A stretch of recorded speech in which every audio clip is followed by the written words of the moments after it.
We'll move on then to the approval of the minutes. Does anybody have changes to the minutes? All right. Will somebody move to accept the minutes? Motion to approve. Second. All in favor? Opposed? All right. Voting procedures. We have, I have decided what, we have voting procedures. And I want to go over them so that we all know up front what the voting procedures will be in our August meeting on August 24th. And this voting process was developed with input from different commissioners from our previous meeting. There was a lot of discussion about it, and I had a little bit of input in the intervening weeks. So this was after consideration of all of these different ideas. So the voting will begin with each commissioner publicly naming 3 candidates. There won't be any specific order to the named candidates, no weight assigned to them in terms of points, and each candidate will be recorded with a single tally. The 3 candidates and any ties who receive the most tallies will advance to the next round, and all others will be eliminated from consideration. Excuse me. Once the field of candidates has been narrowed, voting will commence in a round-by-round format. So each commissioner will publicly vote then for a single candidate of that commissioner's preference, and votes will be recorded. If a candidate receives the legally required 8 or more votes in any round, that candidate is appointed and the voting is concluded. If no candidate receives 8 votes in a given round, any candidate not receiving a single vote will be eliminated from consideration. If all candidates receive at least 1 vote, the field remains the same. A subsequent round of voting will then be conducted with the remaining candidates eligible to receive votes, and this process will continue until a candidate receives at least the necessary 8 votes. Is that clear? All right. Does anybody have anything to add to that? Is there any discussion? All right. Moving on then to the candidate interviews, I'm going to discuss the process that we're going to use for the candidate interviews tonight. Because of the large number of candidates, in the interest of fairness and time, we're going to proceed as follows. Candidates will have up to 3 minutes for an opening statement, and then each commissioner will have up to 3 minutes to question each candidate. The time restrictions will be strictly enforced. To allow candidates equal time and to keep proceedings on track, make sure we all get out at a reasonable hour. Candidates, a yellow light will appear when there are 30 seconds left in each time period. A red light will appear and a tone will sound when that time period has expired. When the tone sounds, commissioners and candidates will be expected to halt their question or immediately answer so the proceedings can move forward. Please do not take additional time to summarize. In order to hear as much from candidates as possible, I would ask commissioners to make your questions direct, candidates to keep your answers succinct. To allow candidates an opportunity to elaborate on or communicate something for which they may not have had time during their interview, the commission will accept hand-delivered, mailed, or emailed statements to the same place as applications were sent through 4 p.m. on Thursday, August 3rd. Those statements will be compiled and delivered to the commission at that time. Statements will also be posted on the SBAC website after August 3rd. The order for questioning will go from my right to my left, so each time we'll begin with Commissioner Jones, and we'll just move down. I won't call on you individually. We'll just move down the line as we go. All right, so let's begin with our first candidate, Kelly Higley.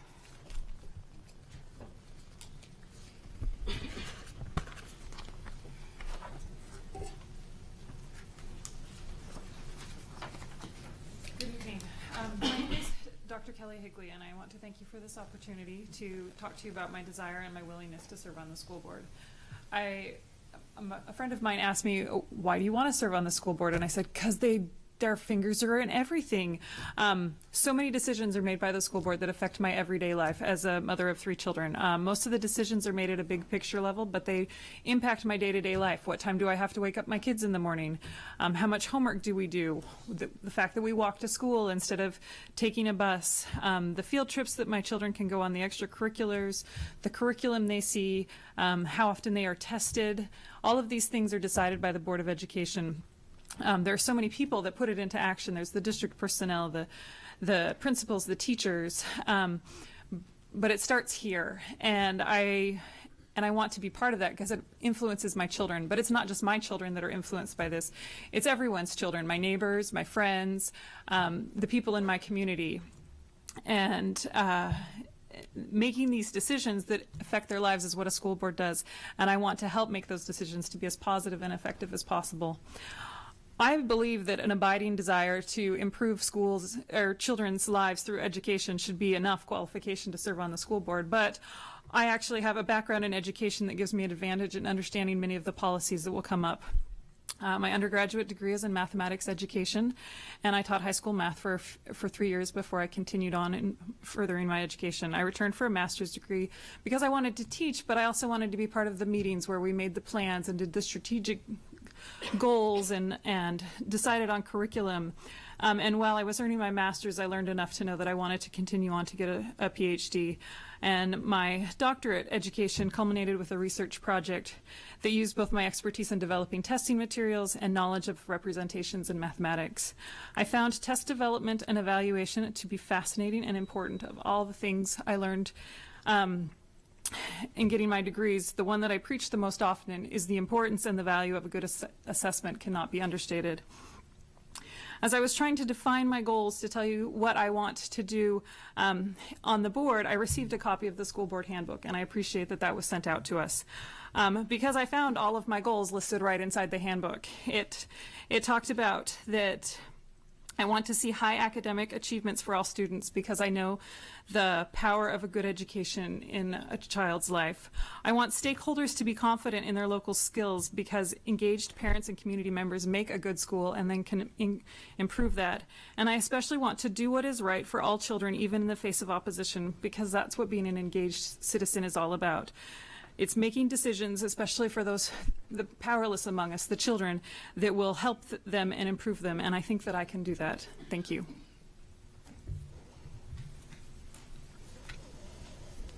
Welcome, Dr. Higley. Thank you. Did I pronounce your name correctly? Yes.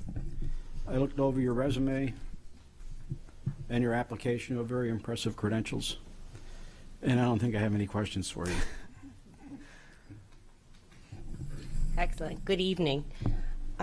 So I'm Mariko Bennett, representing the NAACP here in Anne Arundel County. And so I'm going to ask you some questions in relation to diversity and cultural competency. Would you support funding to ensure that every educator and county employee, even at the district level, receive cultural competency training? Yes. Tell me why. I think it's just so important.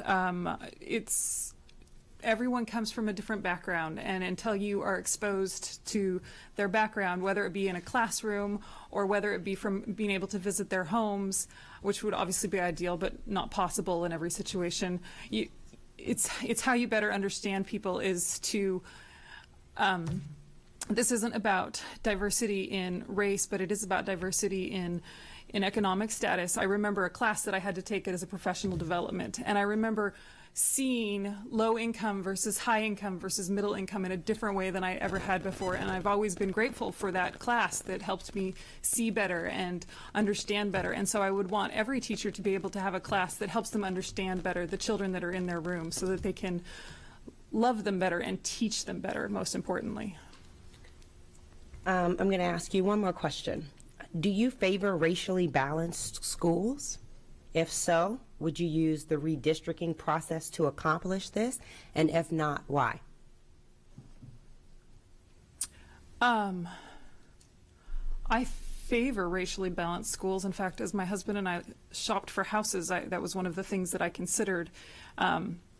is what the racial makeup of would be of the schools that my children attended, because I want my children to be exposed to all of it.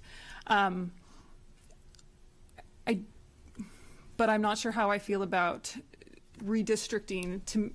It depends on how far the children would have to travel, I think, is the short answer to that. Excellent. Thank you. Good evening. I represent the Special Education Citizens Advisory Committee. One of the goals you list on your application is to recognize we are educating the whole child, not solely aiming for high test scores, and I agree with you on that. Can you discuss what educating the whole child should look like? Probably. To me, it means that you need to understand that a child is not their language arts score and their math score, if we're talking about an elementary school student or a 10th grader for that matter. Do they play? Do they interact well with other children? Are they successful within, I hate to say within the boundaries that their life has handed them, but I have a friend whose daughter is autistic, and she knows that there are some things that her daughter's never going to be able to do like a normal child, and she recognizes that, and she wants her daughter to succeed within her parameters, not necessarily fit in this mold of the child that's going to follow a more traditional path. And so I think that while still expecting good things from every child, and for every child to meet their not only to meet their capacity, but hopefully push their capacity a little bit, but also to recognize that you can't judge someone by whether or not they can do their math facts, although it's super important to do your math facts, but that's not the only way to judge. Is there a particular area that the school system could focus on to? I would say that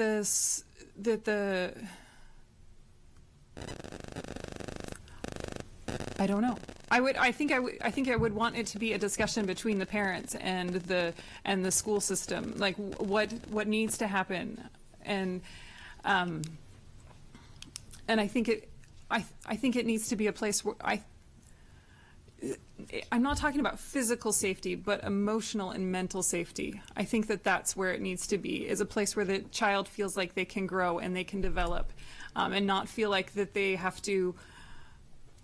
And I think that would be the place that I would want to aim for, in accordance with my conversations with friends who have special needs children. Does that make sense? Yes, thank you. Okay. Good afternoon. My name is Natalie, and I represent Casa de Maryland on this commission. And my question is actually similar in regards to, well, she was asking about diversity. My question here is going to be, would you support additional funds for language or bilingual facilitators, which is something that we usually don't have many funds for? I give a very qualified I want to, but not understanding the whole budget, never having looked through it line item. I tried once and I was a little bogged down. And since it wasn't my job, I said, okay, maybe not tonight. But that is something that I think is important. I think it's important to, for there to be someone who can communicate with parents in the language that they speak, as opposed to counting on their 8-year-old to do the translation correctly. So I would want there to be money for that. Great, thank you. And that's very near to my heart, because that's what I grew up in Arundel County, having to take on that responsibility of translating for my parents. When I rented a violin for my 9-year-old, the person right behind me was another little girl, clearly no older than my daughter, who was trying to tell her mom about all the portions of renting a violin, going through a contract with her mom. And I thought, how can she do this? How can she understand these things? This is crazy. And I was very proud of the daughter, and also a little bit sad that she had to be put in that position so fast in her life. And surely if I could find the money, I would want to put it there. Thank you. I just have one more additional question. In regards to our schools taking on the responsibility of being community schools, in the sense that not only do we serve the students during school hours, but we also can use the schools during after school hours for for activities that are geared towards the parents. Is your question, should we do that? How do you, yes, your Oh, okay, stance on this? sorry. I think that within boundaries, yes, that is a great thing to do. I don't think it should happen every night. I don't think it should be put on the schools to have to add one more thing to their plate, which is already fairly full. But the school that my children attend, they try to once a year have a parents' night. And I think in a community where the parents are more distant from what's going on in the classroom, doing that 3 or 4 times a year would be a very helpful thing, a way for them to start bridging that gap and understanding what school looks like and what the children are expected to do, and forming that community of parents that they can turn to, who's missing this homework assignment, who knows how Mrs. So-and-so acts, things like that. Great, thank you. Hi, my name is Ginger Vance, Dr. Headley, and I represent the Chamber of Commerce. My question is, how would you reach out as a member of the Board of Education in an effort to build stronger relationship with the business community?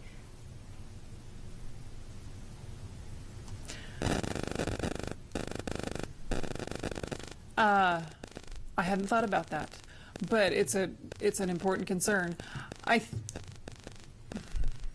think the place you would start is to reach out to the businesses that surround the schools, the ones that are directly impacted by all the kids running in and out, whether they be, seniors in high school or third graders, coming home, and see what they're doing. The other one would be to sort of look at a list of schools, businesses that might have a relationship someplace that they could help out.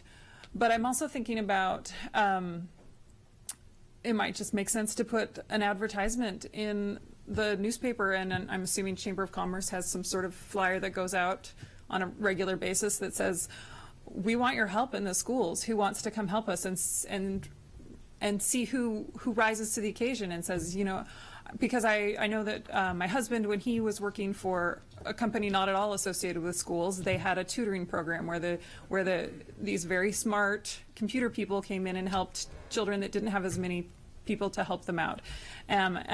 So there's something to be said for who wants to be involved with the schools and building those relationships, and hopefully they would then say, this has been really awesome to work with this high school. They have all these great kids that want to do good things. And I believe it would be a two-way street, because hopefully these students would also help the business community see that they're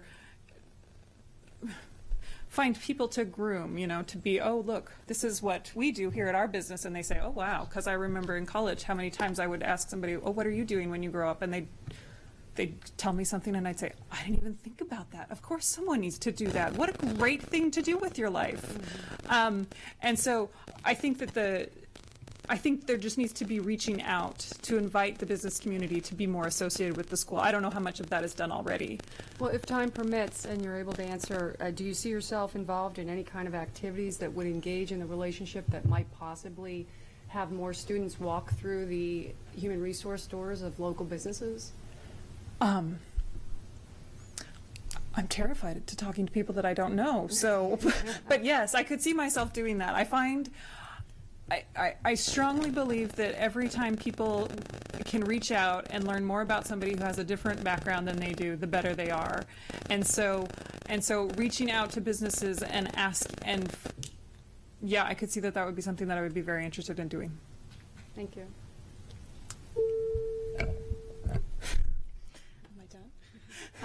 Good evening. So I'm Allison Pickard with the Council of PTAs, and the PTA has about a 120-year history of advocating for public education and child health and safety. And I'm curious what, if appointed to the board, what would be your, how do you envision incorporating public advocacy and community leadership into your service?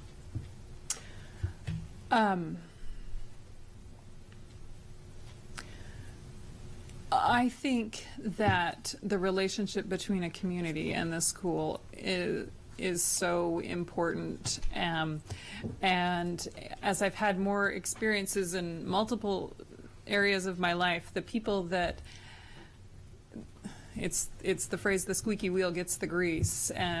It's when you advocate for your children, whether it's your own child or a group of children in forms of the PTA president, things happen because it's possible that the people in charge just didn't realize that that was a problem that needed to be addressed. So I think the most important thing would be to make sure that we were listening to what the PTA had to share with us, because they have a different perspective of what's going on in the schools than the teachers do. I don't know if it came up as often in my questions as I was thinking it in my head, but I think that that's how so many problems get either improved or solved, is by listening and by and making sure people know that they've been listened to. Even if you can't make the decision that they want you to, if they know that you've heard their situation and want to respond to it, then that makes such a big difference in people's life. Since I don't have a yellow light yet, the first time I went to a PTA meeting, I'm not sure I knew exactly what the PTA did, but as soon as they laid out their budget and talked about all the things they did, my very next thought was, oh, I have to be part of this. Not because I love this, but I can see the value that they're bringing to my school. And I want my children to have that, and I want these other children to have that. And so this is definitely something I'm going to be part of. Thank you. Dr. Higley, I'm Jerry Klassmeyer. I'm the designee of the Anne Arundel Community College in this commission. Through my years of service, I've noted that many people serve on boards and commissions, and after they get on the board and the commission, they find out it wasn't what they expected it was going to be. The time demands, I look at your resume, your credentials are impressive. How compatible will the time demands, being a member of the school board, how compatible is that with your other pursuits, your professional pursuits? That is a fascinating question that I have thought about much in the last 3 weeks. I am a stay-at-home mom, so I have a little bit more time than a lot of people do. But I do have a lot on my plate, it's true. I was talking to my friend about this as we a few weeks ago, and she said, you know what, it's just a theoretical question right now, and if this is something you want to do, then you'll figure out how to make the time work. And I think that that's the right answer to this, and this is something that I want to do. And so that's my good husband right there, and we've already talked about the fact that there will be some nights that he'll need to take the kids so that I can do this, and I've already sort of started mentally going through in my head who would watch my 4-year-old on the day that they do the meeting during the day. And I've, one of the wonderful things about living in this area is I have an extensive support system for, I have numerous people that I can call up at a moment's notice and say, hey, do you want to take my kids? And they'll be like, sure. And so I don't think that, I think it would take some juggling, but I think it's definitely doable. And I have no doubt that it will be different than what I expect. I'd like to thank you for submitting your application.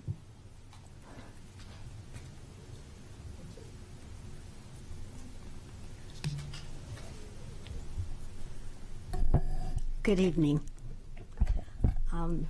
Dr. Higley, I am Dr. Linda Ferrara, and I represent the Association of Educational Leaders, and that's the administration of Anne Arundel School System. I have 2 questions for you. How do you build consensus? How do you define it? So this is a 3-part question.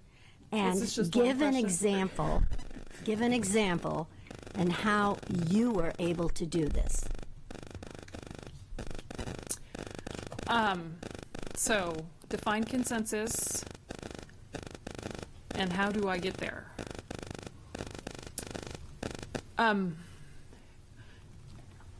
So when you first hear the word consensus, the thing that pops into your head is everybody agrees. But then you take that a step further and say, when's the last time I've been in a room with a whole bunch of adults where everyone's agreed? And it's one of the beauty of us all being individuals is that we don't have to all agree. So I think that consensus is not quite as cut and dry as just everyone agrees. I think it's that everyone is willing to agree because it's the right thing to do at that time. So maybe I agree to a policy not because I love it, but because I can see that it's the best direction forward where we're at this moment. And so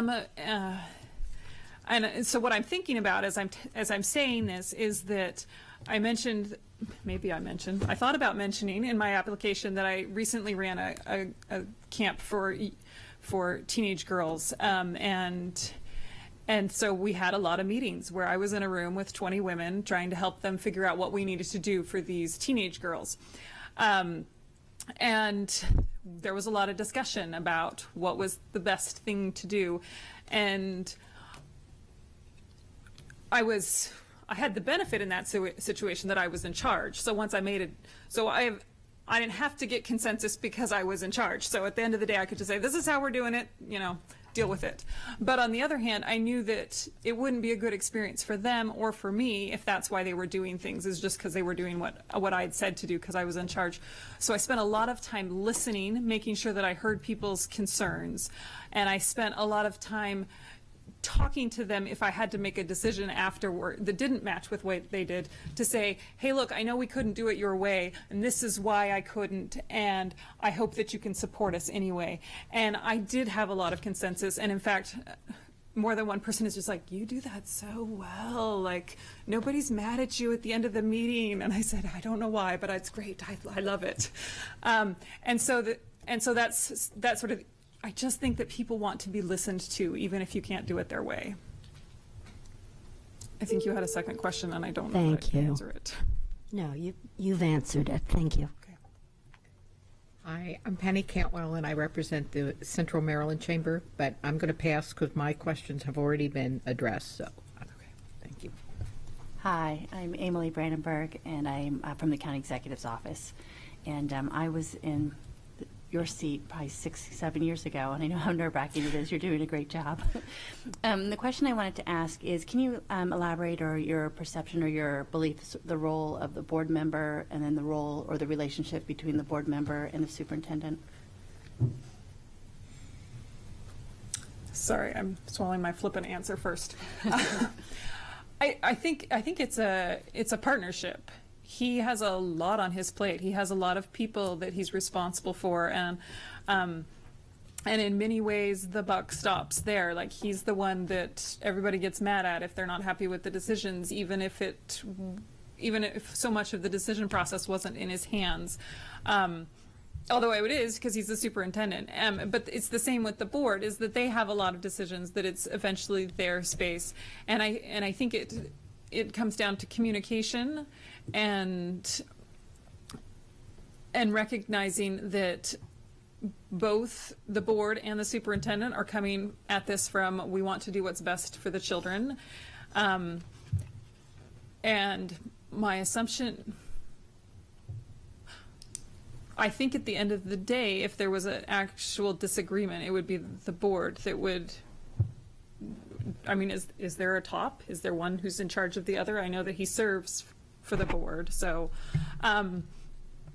but I would hope that it is a positive working relationship where he feels that he can talk to the members of the board and they feel that they can go to him for information so that they can make better decisions.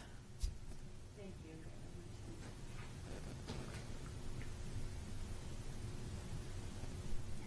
you. Hi, my name is Josie Rea, and I represent the Chesapeake Regional Association of Student Councils. And my question for you is, in your application, you say that two of your goals are both educational growth and you have a goal of expanding communication throughout the community, making sure all constituents feel heard, and you even state that you know how to measure learning has taken place. So how do you plan to make sure that these things are felt throughout all of students, including ESOL students, families of lower socioeconomic backgrounds, and minority families? So I'm reminded of a conversation that I had when I was a teacher. I was sitting in a room and we were discussing our goals for the next year for the school. And we were discussing the standardized tests that our state took, and we were trying to decide the number of students that should pass. Like, what should our goal be? And what an awful discussion that was, because of course we want every student to succeed. On the flip side, we know that not every student is going to succeed, and we're going to get judged on this number of whether or not we've guessed correctly. So the reason why this pops into my head is because, of course, I want every student and every parent and every community member to feel heard, but that's not going to happen. And the other thing is that as I'm talking about, we need to communicate. And I'm like, except for people have got to come to the meetings and people have got to show up. It doesn't matter how much information you pour out to people if they don't show up to listen to the information or open the email to read the information. You can't get them the whole way. They have to take some steps on their own. So all of that background aside, what I would want to do is first see what was in place already to communicate. I mean, I know I get a lot of emails from the school board and such, and from the school district, and I try to read as many of them as I can. But I don't know how many people just press delete because it's just one more thing that in their very busy lives. So I would want to see where we were at, and then with any hope, also see what populations we see that we're missing more of, and find ways to reach out possibly in a different way. Maybe this group of people sending emails isn't a very good way because they don't ever have time to sit down at their computer and read their email. But if you have a community meeting once a month, then they're happy to show up to that and get the information in a different way. I think it's just, I think that that's what it's about, is first seeing what's happening and then sort of deciding, okay, which group of people do we want to get to first to help them be heard, and then we can move on to the next one. Okay, thank you. And one more question if we have time. So you talked about how PTA perspective from parents is very valued. So how do you, okay, never mind then. I'm like, I'm sorry, they're red lighting me. That's fine. And before we conclude with this round of questioning, Commissioner Holler, would you like to ask your question? Yes, please. Thank you. I'm sorry for being late. I missed part of your interview, but I'm also a mother as well, so I understand the struggle, and I applaud you for being up here and doing a wonderful job with all of our questions. I do have one for you, and if you are able to give me your most sincere answer the best as you can. Are you familiar with the charter schools in our school system, and what direction do you think the AACPS should take in regards to the charter school system? So I am familiar with the charter school system. In fact, when my oldest went into kindergarten, I applied for her to go to Monarch, which I believe was the only charter school open at the time, the one in Glen Burnie. She was so far down on the wait list that I said, okay, this is clear that she is not supposed to be going to a charter school. And we've been very happy at our community school. I think that charter schools, I think they form a really valuable space. I have a friend whose son goes to a charter school, and it's the most success he's at Monarch, and it's the most success he's ever had at a school. He had been to 2 or 3 schools before then, and there was just not this match that he so needed, and he still struggles in this school, but it's a much better fit for him. So I think that there's a place for charter schools. I think that we need to be careful as we, that we make sure that these schools are keeping high academic standards, that they are a good fit. I think we need to be careful that as we divide up the money, because there's, the pot is only so big, that any charter schools we open would be with groups that we strongly feel are going to actually serve a population, serve a niche that we have identified as needing to be, not just opening charter schools because we want more choice, but opening up charter schools because we know there's these people that we're not reaching, these kids, and we need to reach them. Thank you.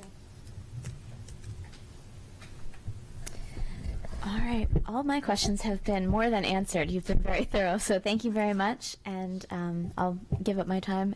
So thank you very much. Okay, thank you. All right. Our next candidate is Tracy Matthews, who is here, so we'll bring you up. Mrs. Matthews, we have, as you know, a 3-minute opening statement, and then we'll go down the row this way with each candidate asking a question. I'll take a couple deep breaths because I'm a little nervous. Absolutely. They'll start the timing whenever you begin. Thanks. Mm-hmm. Just for my little speech. It's not going to be very long. And then I'll sit down if that's okay. So, hi, I'm Tracy Matthews. Before I begin, I'd like to thank the nominating committee for taking the time and the opportunities, for giving me the opportunity to be considered for this very important position. I believe my real-world experience uniquely qualifies me for this position. I've had 13 years of experience with Anne Arundel County with my children growing up. I've not had a job with Anne Arundel County Public Schools. I've been a very involved parent. I've been the president of a middle school PTA. I've been on the first vice president of Anne Arundel County Council of PTAs. I was on the executive board for the CAC for the Arundel cluster, and I'm currently the PTSO treasurer for our local high school. I truly believe that one of the most important responsibilities of the Board of Ed is to be a voice for our young people, and I will work tirelessly to be that voice for students in the community if you guys pick me. So thank you.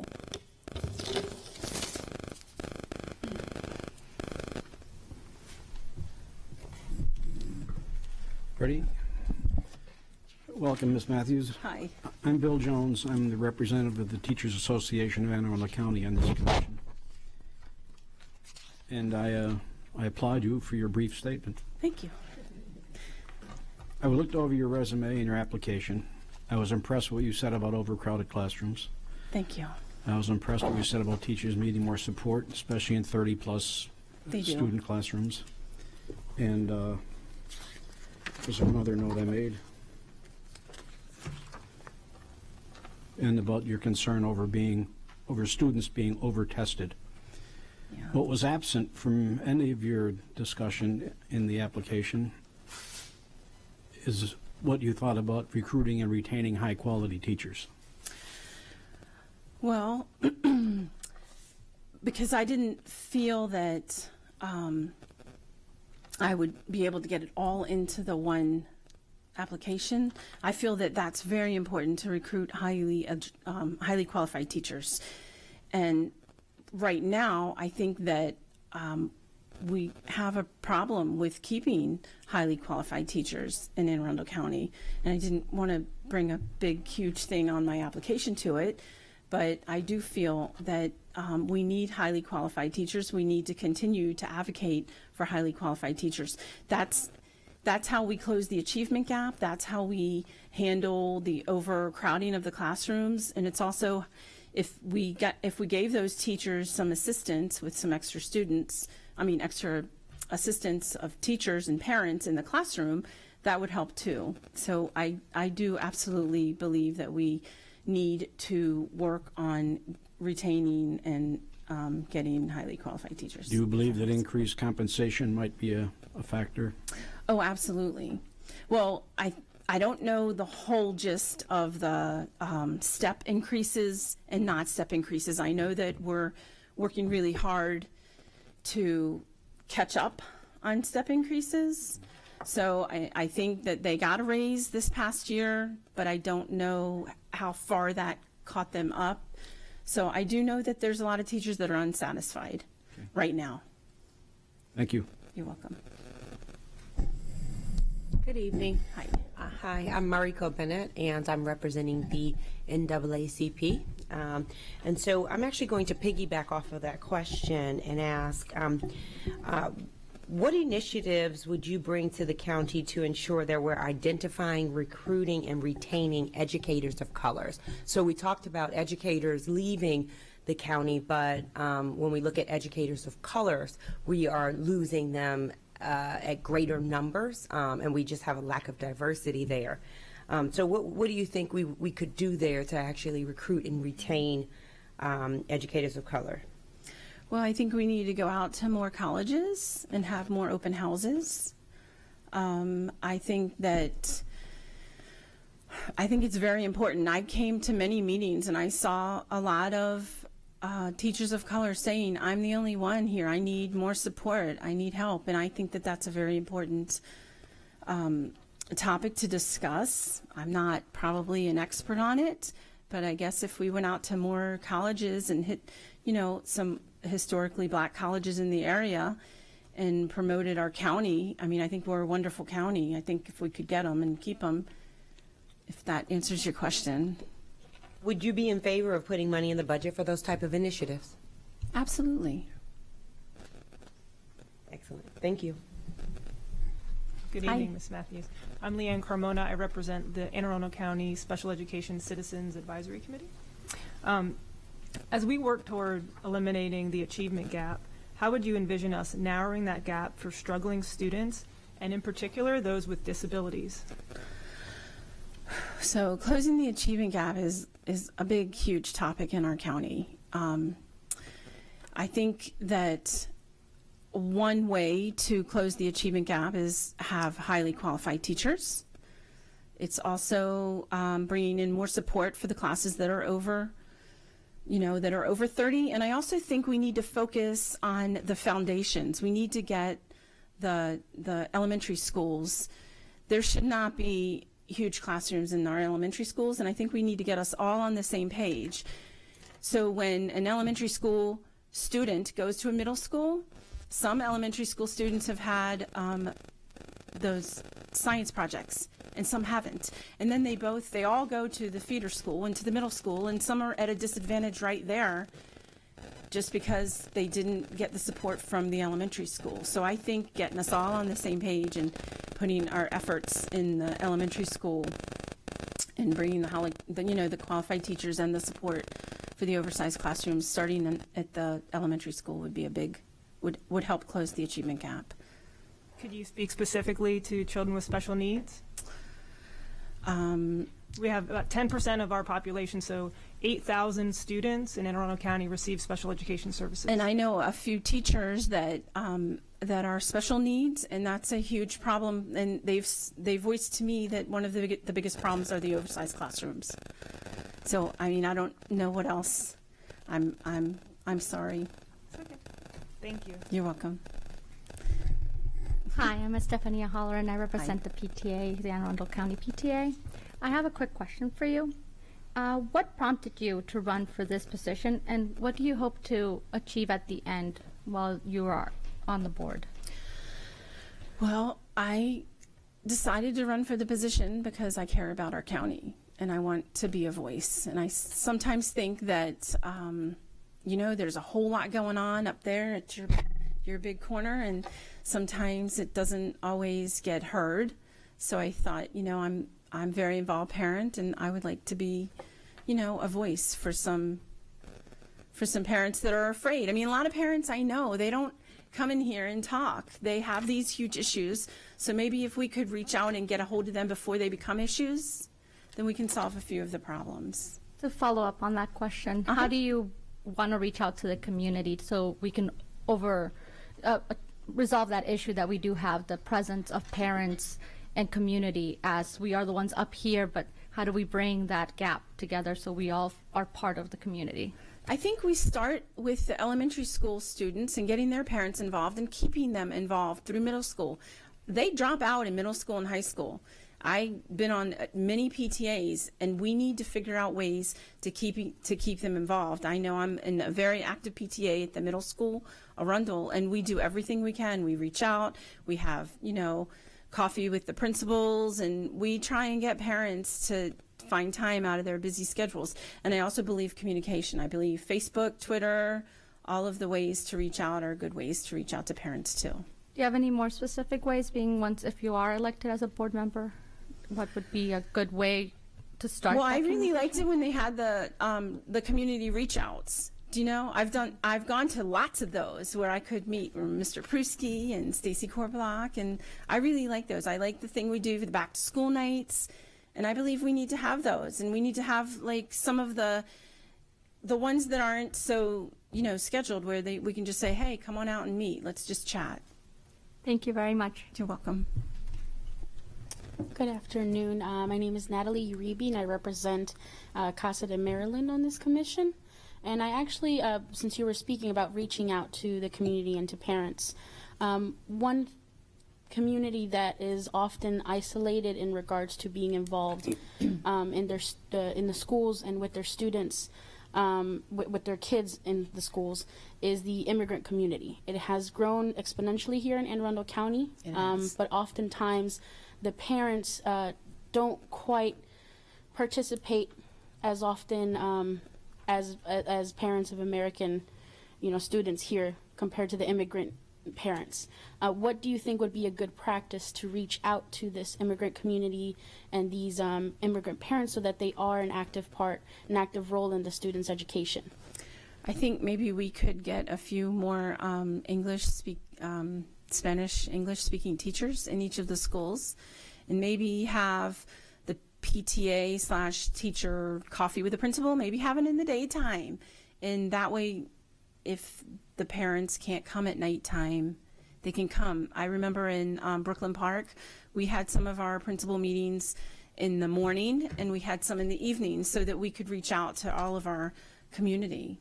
So I think we need to get a few more Spanish-speaking teachers, because I don't think we have, I don't remember exactly what it is, but I think they're always looking for more Spanish-speaking teachers. So I think that that's a big part. So just to confirm then, you would then support additional funds for bilingual teachers or bilingual facilitators? Absolutely. Thank you very much. You're welcome. Good evening. My name is Ginger Vance, and I support the Anne Arundel County Chamber of Commerce. And I was I noted one of your 3 issues was over-testing. Yes. And I saw one of your recommendations might be to combine many tests to try to meet the college and career readiness as well as the park requirements. Yes. Some people believe that there is not enough focus, or let me turn it around, there may be too much focus on college preparedness in high school, which could leave out a population of students that are semi-skilled workers that businesses still need. If those tests were combined and if students failed to meet the requirements of CCR or PARC, what ideas do you have about meeting that population of students that may better be served by not going to college if that isn't something they choose or can do at the time?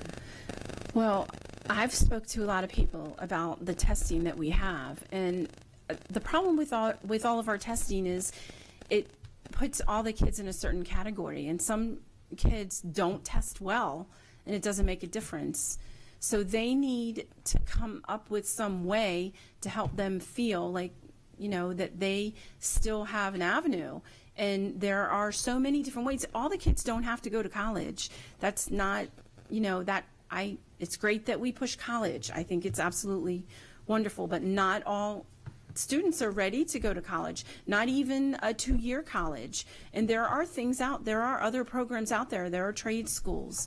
So I absolutely believe that some of these tests shouldn't be so dependent on. They do the, that ASVAP, I think is what it's called, which is a military test, and that helps you focus on what your skills are. They do the AccuPlacer, and I think those are great because they give kids different options instead of just the PARC and, PARC 1, PARC 2, and then AP courses, and then the SAT. So I think that we need to focus on all, on students as a whole, and there's not all students that test well. We need to definitely look at finding other avenues for them. Thank you. You're welcome. I hope I answered it. Hi. Hi. I'm Allison Pickard with the County Council of PTAs. I hope you're doing Hi. okay. You're halfway through. I know. What aspects of the school system do you feel you are least knowledgeable about? And how, it's a two-part question, and how would you work to educate yourself on those things that you're not familiar during your term of service? So I know a little bit about the budget. I'm not a numbers person per se. I mean, I know I have an accounting degree and I can figure numbers out, but I know our budget here at Anne Arundel County Public Schools is huge, and I know some of it comes from the state and some comes from the county. So that is probably, you know, one of the things that I absolutely need to educate myself about, to learn how to advocate for more funds, because I know when I was going, okay, well, we need a parking lot at Arundel High School, and that's just not something you can just come in here and ask for a parking lot. It's something that, you know, you have to go through the chain of command. So yeah, I would say the budget is something, and I will start studying, and I have actually started educating myself on the budget. I just don't know as much as I think I'm going to have to know if I get on the board. If I get on the board, I'm going to have to know more about the budgets, if that helps, if that answers your question.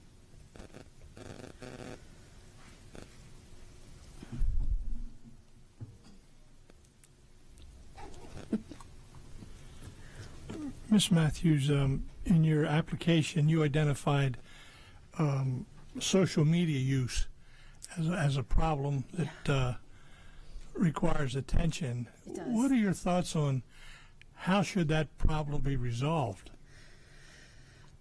Well, in elementary school, you can't use cell phones. In middle school, there's a little more leniency. In high school, they encourage it to take pictures of your homework. So those bring the phones out, and they're out there, and they're going to be there. I think that the education to the parents and to the students is huge. They don't understand the consequences of when they put something on social media and it's out there forever. They don't understand that some of the things they put on can get them arrested and charged. And I think we need to educate. I think we need to have assemblies in our schools where we talk about drug use, and then we also talk about social media, and we need to bring police in and say, this is serious and you need to know. I went to the high school meetings, and when I was there and I had an 11th grader, I had some 9th graders, and our principal was telling us some things that were going on, and they were covering their ears and their eyes, and they were going, no, this doesn't happen. It happens. It happens all the time, and it's happening in middle school now. And I just think we need to have assemblies where we need to get parents and students involved. Yes, I remember about 3 nights ago, I was at a restaurant, and there must have been 25 people in the restaurant, and I think only 2 people were talking to each other. Yeah. Everybody else had their head buried in the telephone. Right. I thought to myself, boy, if this starts in the school system and doesn't get reversed, where are we all going to be in terms of communication skills and so forth? Yeah. Thank you very much. You're welcome. Hi. Hi, good evening. I'm Dr. Linda Ferrara, and I represent AEL, the Association of Educational Leaders, the administration in Anne Arundel County. How do you define consensus? How do you build it? And give me an example where you have been able to do this. Okay, I define consensus as working with a group of people and trying to get everybody's voice heard. It doesn't always necessarily mean you're going to come to one meeting of the minds, but we have a huge diverse community here, and we have to come to an arrangement where, you know, we all want to come to the same understanding. So an example of consensus would probably be, I think that when we have things going on in the high schools and there's not an arrangement, that we just need to have open voice, and we need to get parents and we need to get students and talk about it and bring it all out, and everyone needs to explain their point of view, and we need to come to an agreement that's going to sort of make, you know, a lot of people happy, but it doesn't always come like that. So, you know, does that sort of answer it, or a little maybe? give an example of how you have built consensus. How I've built consensus. I go to lots of PTA meetings, and I know that I'm not always the winner of the argument, but I voice my opinion, and I give them the background, and like there's times I'm gonna what I say win, and there's times that I'm gonna lose. So when I first met with our principal at Arundel, we said let's have our meetings earlier and rather than later, and let's scoot them up, and let's try and get more and more parents. And we came to a consensus that we would bring other groups in to talk with our parents instead of just having the one meeting just as a PTSO meeting. We would bring in outside to be speakers, and does that sort of answer it? I'm not a big help on that one. Sorry. Thank you. It's a tough one. Hi, I'm Penny Cantwell. I'm the Central Maryland Chambers rep here tonight. Hi.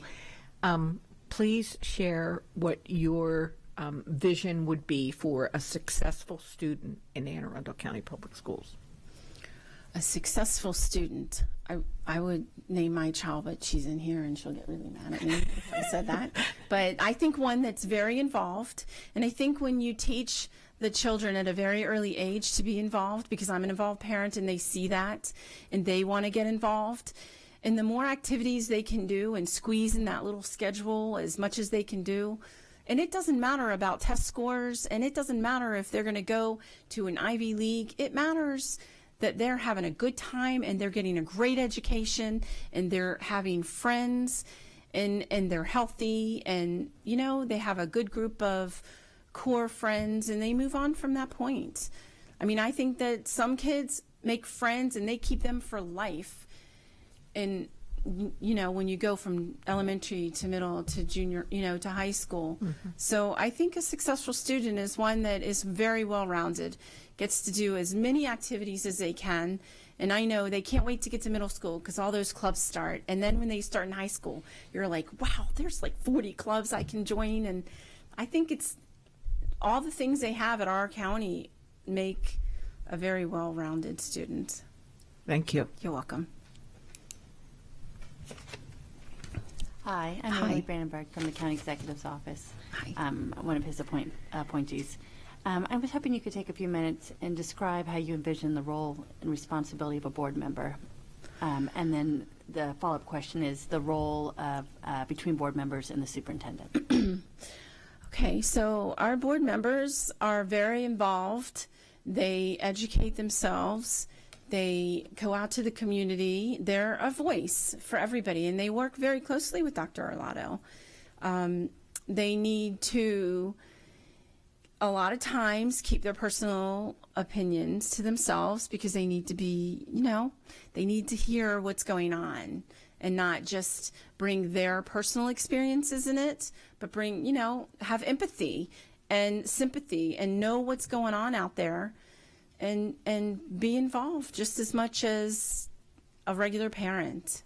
And sometimes I think it's just sitting down and talking to Dr. Arlotto and telling him what's going on out there, or with the Citizens Advisory Committee, or even with the County Council of PTAs, to let them know. So I envision the role as being a voice and listening and having empathy for our community and knowing what's going on, if that helps. Thank you.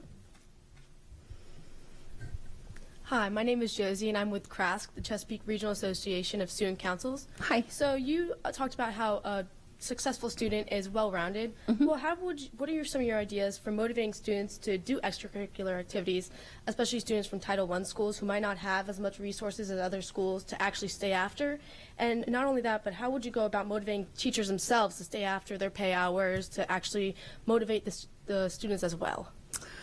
Okay, well, at Arundel, we don't necessarily have our clubs meet after school. We have them meet during. And I also believe, like at the PTSO meetings or at the coffee with the principal, I talk about the programs we have at our school, and I talk to parents and I say, get them in the signature program. So I think getting parents of involved students to come to those meetings and talk about it. And the way that we do it at Arundel is we have pride period. So there's 30 minutes of a club and 30 minutes for lunch or studying. And I think that helps a lot too, because then you can get kids involved. And I also think we got to do a lot of carpooling. Just putting that out there, because parents are, we're toting our kids around back and forth every time you turn around. And if we're in a band, then we've got a 6 to 9 practice, and you can't always be there. So, these Facebook groups for these clubs, and they're a great way for parents to communicate, so that the groups aren't just for the students, they're for both. And I think it sort of keeps the parents in line, and it keeps the kids in line. Does that help? Well, how would you specifically do it for Title I schools that might not have parents that are as involved, or students that don't want to be as involved, students like that? Well, I would shoot for trying to have something during the lunch, and a lot of the groups that they have are student-led. So if you find a few students, you can get them to get involved and go out and speak with them. The student-led groups are the clubs. The kids love the clubs, and we have all sorts of them. We have like a comic book club, and if a student really wants a club, they only need to get like 3 or 4 students, and they find a teacher. And I'm sure even the Title I schools would find a teacher that would support 3 or 4 students, and try and do it during lunch. You know what I mean? Yes. Thank you. You're welcome. All right. Hi. I'm Susanna Kipke. I'm also an appointee of the county executive and the chairman of the commission. And I don't have any questions for you. You've been very thorough. Your application was thorough. So okay, no follow-ups. So you're all done. I don't have any follow-ups. So thank you very much. Thank you. Have a good night. Thanks, you too.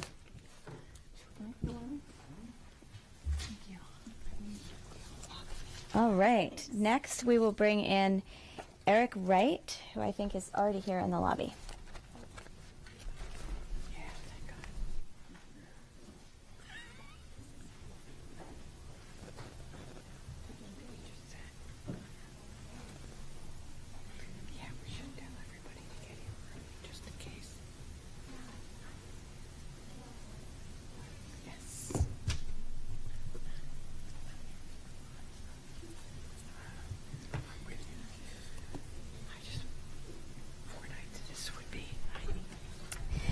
Good evening. Welcome. Well, you can stand at the podium to make your as a reminder, I know you got this in an email, but as a reminder of our procedure, you'll have 3 minutes to make your opening statement, and then each commissioner will have 3 minutes to have questions asked and answered. Okay. The timer, the lights in the front, you'll see the green light, and then when you have 30 seconds left, you'll see a yellow light, and when your time is up, you'll see a red light. Okay. And we'll go in that order. So you can begin whenever you're ready. So as a child, one of my favorite things to do was to sing. One of the first songs I ever learned how to sing was the late Whitney Houston's "The Greatest Love of All." And so that song begins, and it talks about children. It says, "I believe the children are our future. Teach them well and let them lead the way. Show them all the beauty they possess inside. Give them a sense of pride to make it easier. Let the children's laughter remind us how we used to be." And so in thinking of how to open up tonight, I was thinking about where I am as a parent, as a father, as a husband, as a community leader, as a community ambassador at North County High School, as a coach, as a mentor, as a pastor. And I said, honestly and truly, we have to get back to a place where we make our children the focal point of our future. And it's up to us as educators, as coaches, as leaders, to teach them well, to teach them to be leaders and give them a sense of pride so that when they do decide to get out into this world, it seems a bit easier. And so that's what prompted me, I believe, to come and to stand before you wonderful people tonight to declare the opportunity and the honor to help to make our county and its public school system a great place for our children to expand their minds and be creative and be who we were when we were kids, when we had dreams and we had goals and aspirations and ambitions. I believe that it's time for us, not to say that we're not doing it now, but I believe it's time for us to take our children back to a place where they can, when they say things, they believe it, and when they believe it, they can achieve it. It's okay for me to sit down now? You know what? I think I'm gonna stand up because if I sit down, then yeah, I'm good. I can stand up. Well, welcome, Mr. Wright. Thank you so much. I'm Bill Jones. I'm the representative on this commission from the Teachers Association of Anne Arundel County. And one of the things that we think is, if not the most important thing for the school system to do, then it's among the top two, and that's recruit and retain high-quality teachers. And in order to do that, they need reasonable working conditions and need a competitive salary. You recognized in your documents one of the working conditions that we are having trouble with, and it's overcrowded classrooms. And it might disturb you to know that as it stands right now, class sizes are going to go up rather than down in the coming year. But what you didn't mention in your documents is teacher compensation, which also has a role in recruitment and in retention. In your coach at North County, you've had to have heard some grumbling. I know when I visit the school, I get chock full of it. So I just wanted to hear your comments on teacher compensation in Anne Arundel County. Well, I think compensation is always important. I mean, people need, wages to live and things of that nature. And I think that if we're going to be a school system that's on the cutting edge of education, then compensation definitely needs to be one of our top priorities. I believe that people are worthy of their hire. So therefore, what it does is, I believe, not only does it hold the school system accountable or the school board accountable, or those who make those decisions, but also holds the individual, the teacher who's coming into that position to say that I have to earn the money that has been, or the money that I felt that I'm worthy of. So it's a twofold thing. It holds both sides accountable, not just, okay, we're going to pay you this wage, but no, it says that I have to do my job at the wage in which I've been paid. So I think that it's very important that we do things to kind of balance the scales, not always make it seem as if it's the school board's responsibility, but it's also that teacher from day to day to make sure that they do everything they're supposed to do so that our children can be well educated. So then when they walk out the door, though, yes, you need the money, but it's not about the money, because you wind up doing something that you love more than anything. Would it trouble you to know that by the time this next fiscal year is over, Anne Arundel County might be the lowest paid teachers among all the urban counties in Maryland? I believe it would be sad to know that if I was a educator that went to school and things of that nature and came out looking to start a career and things of that nature. Yeah, it would be kind of troubling to know that, but sometimes one has to, in a sense, has to look beyond that. Maybe I'm just speaking for myself, has to look beyond that and see the passion in it. And I believe when passion's there, pay will make up the difference. Like I said, I understand people have to live and things of that nature, but at the same time, we have to make sure that we, keep the main thing the main thing. All right, thank you. I went over my time. I just got dinged. Thank you. Okay.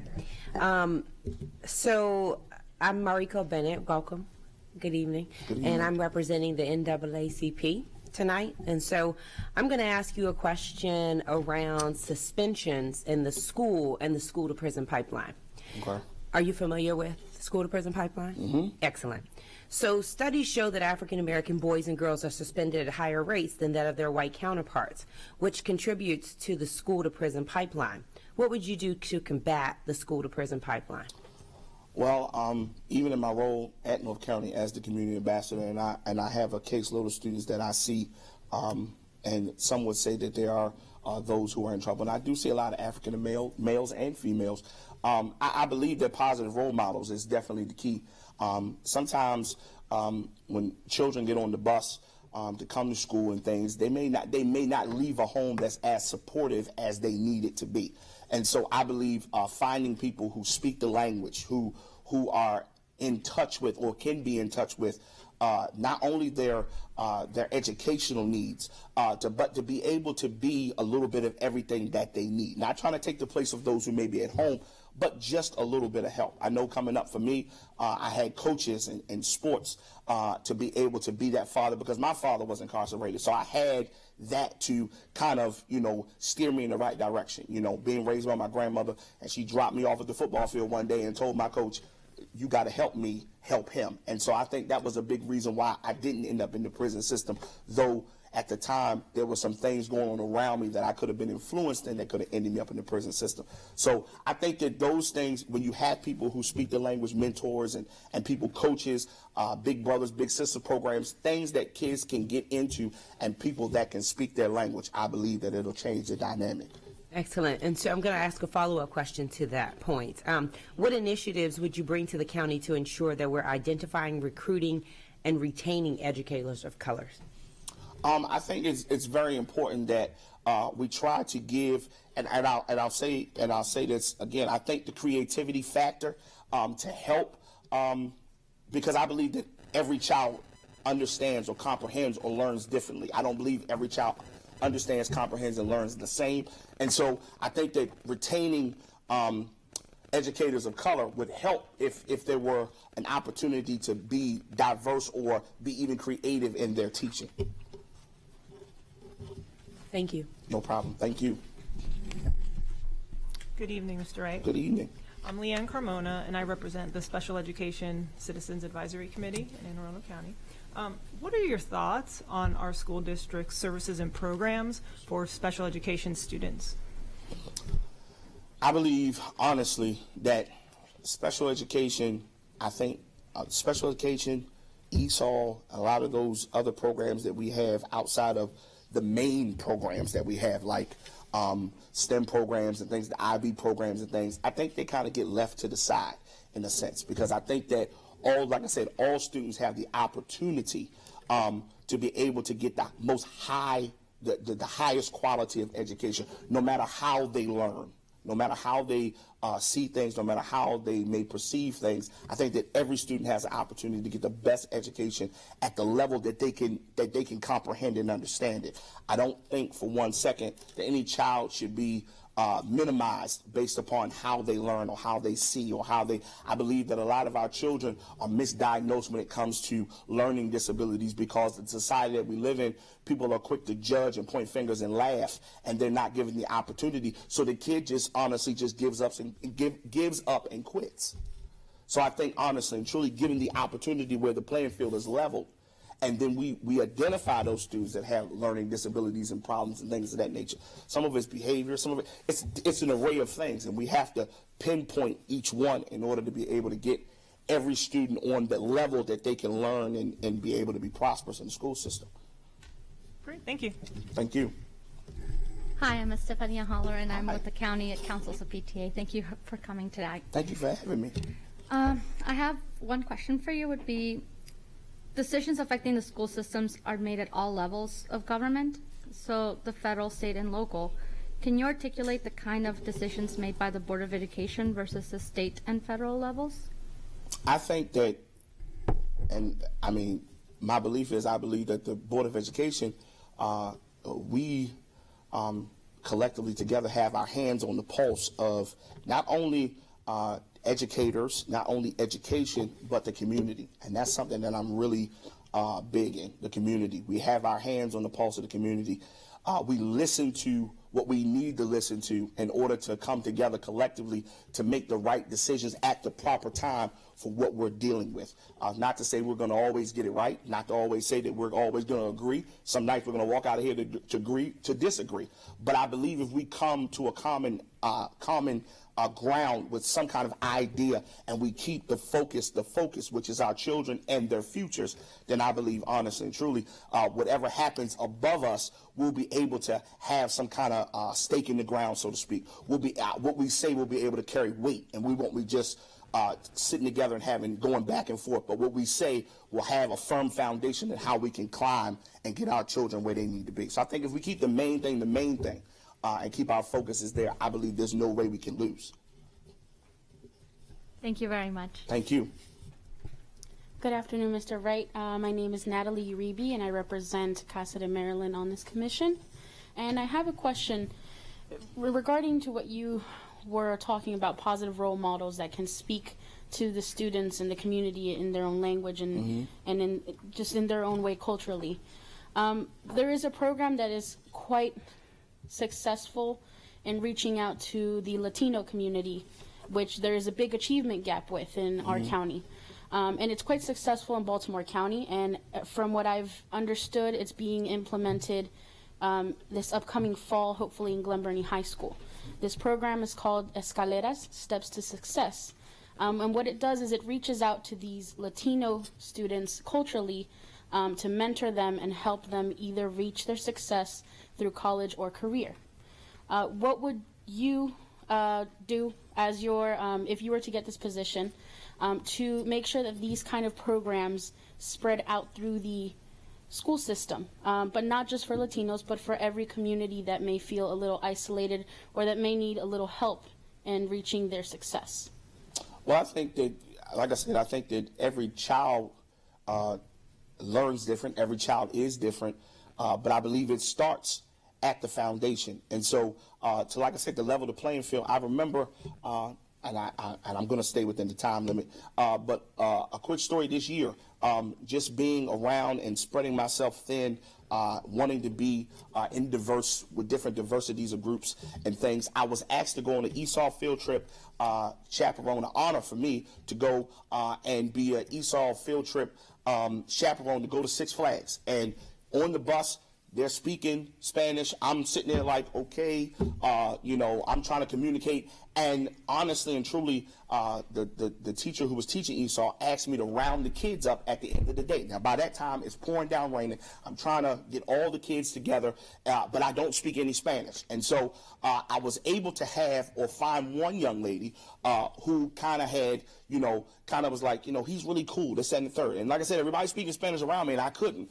But I put myself in a position that no matter what, I was going to break the barrier. And I believe that that's what we have to do. By the end of the day, riding home on the bus, we were chanting and I understood what they were saying then because I put myself in their shoes. I understood where they were coming from, and I wanted to do and be what they were because I felt like, hey, I was a visitor, they were the home team. So I had to kind of conform myself to what was going on. So I think if we conform ourselves to different groups of diversity people, we'll be able to understand and see it through their lens so that together we can be great. And I can't see the light, but if time allows, They got me. Yeah. I'm sorry. I hope I answered your question. I'm sorry for the light. Hi, Mr. Wright. I'm Hi. Ginger Vance with the Anne Arundel Chamber of Commerce, representing the Anne Arundel Chamber of Commerce, and I am willing to give you some seconds to sit down since I have half of people on each side of me if you want to sit. Oh no, I'm fine. I'm used to standing up for about 45 minutes every Sunday preaching, so I'm conditioned for this. I'm good. Okay, great. One of the things in your application stated that your belief was that one of the best practices going on now in Anne Arundel County Public Schools is the program of Cat North and Cat South, and that you'd like to see it expanded. My question relates to if you have any ideas on how that may occur, I'd love to hear them, but more importantly, how would you reach out to the business community as a Board of Education representative and build stronger relationships? Well, I will start by saying this. Let's be honest. Not everybody's going. When they walk across the stage, you have to think it's two different people crying. There are people crying, students crying because A, they're leaving high school and they're going to miss their friends and this and the third. But then there's a second group of people crying, and the second group of people crying because they didn't have any college offers. They feel like now I have to either go and make money for the family or I have to stay home and everybody else is going to leave me. And so I believe that not everybody who graces our Anne Arundel County Public School System and graduates our high school, everybody, we have to be honest, everybody's not going to go to college. Everybody's not going to be able to, achieve a 4-year or 2-year education. Maybe that's all they feel that they can handle. After getting out of high school, that's it. I believe that with our Cat North and our and our CAT South systems, I believe that we should build trade in our county. I believe we should reach out to local industries and be able to get our children in places where they have internships during the summer. If they're in CAT North and they were achieving well and their teacher can recommend them for internship during the summer months like now and things, then they're giving internships an opportunity to get their foot in the door. So just in case, that's another option. Like I said, everybody's family may not be privy enough to send them to a university or even community college for that matter. And that may not be a thought at the moment. Like I said, everybody's different. So they may have to go to work and make money for the family right now to take down some of the debt or to live a better life in different areas. But I believe that those who don't, and especially when we have these wonderful programs like CAT North, I think we should definitely try to build upon those instead of just cutting them off once the kids leave school. I think we should expand it. I got the light again. Thank you. The light doesn't like me. Good evening, Bishop Wright. My name is Allison Pickard, and I'm with the Anne Arundel County Council of PTAs. My question for you is, are you familiar with our charter schools in the county, and what direction do you think the school system should be taking in regard to charter schools? I am very familiar with our charter school systems. I have quite a few members and their families who, when the charter school system was inaugural in our county, with the Monarch Academy, a lot of our students, a lot of our congregants' children went to the Monarch Academy. I think, honestly and truly, it's awesome. Though it seems when you read the paper and read and hear different things about the charter school systems across our nation, it seems like they're shutting down due to whatever the problem is, mainly financing. But I believe that charter schools, I think it gives, and it speaks to the question that was given at the beginning from Mr. Bill. I think it gives that intimate classroom setting that students may need. Like I said, because students, everybody learns different, everybody understands and comprehends different. So I believe that our charter school system, I think it would be great if we can expand, get some more. I think that every student should get an opportunity to maybe try it out, to see what it is. I think that some students, like some of those students who are I call them those high-fly those red flag students, they may need that structure. You know, they may need to be able to go to a school where you are asked to wear a certain uniform every day because what you wear to school could be offensive, or it could be. I think it would help some of our high-flying students, those who are at danger for not graduating, or those who are not meeting the achievement gap, those who test low and things of that nature. They may need to go to our charter schools, and I think that. I think that even some of our teachers should have to go through that charter school period where they teach at the charter school level. So that I think that could be the funnel when we want to bring in teachers to send them through the charter school system to see how they like it and then be able to place them in different areas. I think that every student should have an opportunity to at least embrace or have the option to have an opportunity to be at charter school level. So I think charter school level is great. I think we need to expand it a little bit more. Bishop Wright, I'm Jerry Klassmeyer with the Anne Arundel Community College. In your working with at-risk youth, have you gotten any experience with the Military Youth Corps, the residential program for dropout students? I've heard of it. Who go to the residential program 22 weeks up at Aberdeen Proving Ground? I've heard of it, and I think it's an excellent program. I've read about it. I've heard about it. I've never really got to experience it. Dealt with any of the graduates? No, not at all. Okay. Thank you.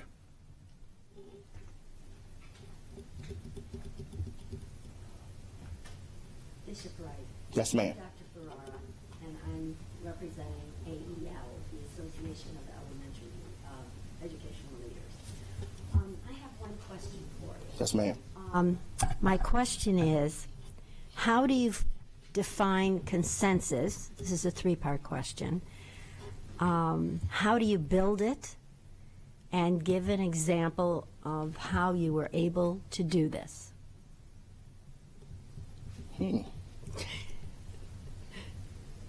I should have took your advice and sat down.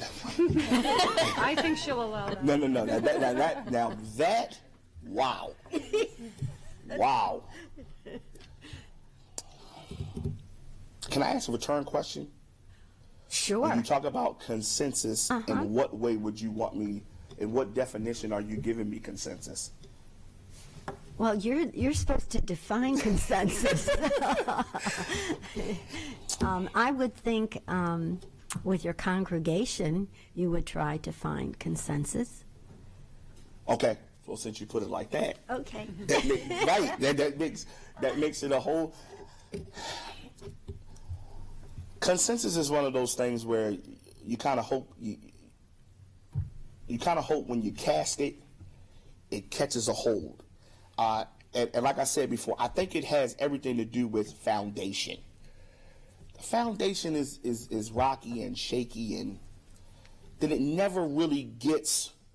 You never build the house that you envision, or that you blueprinted, or that you laid out.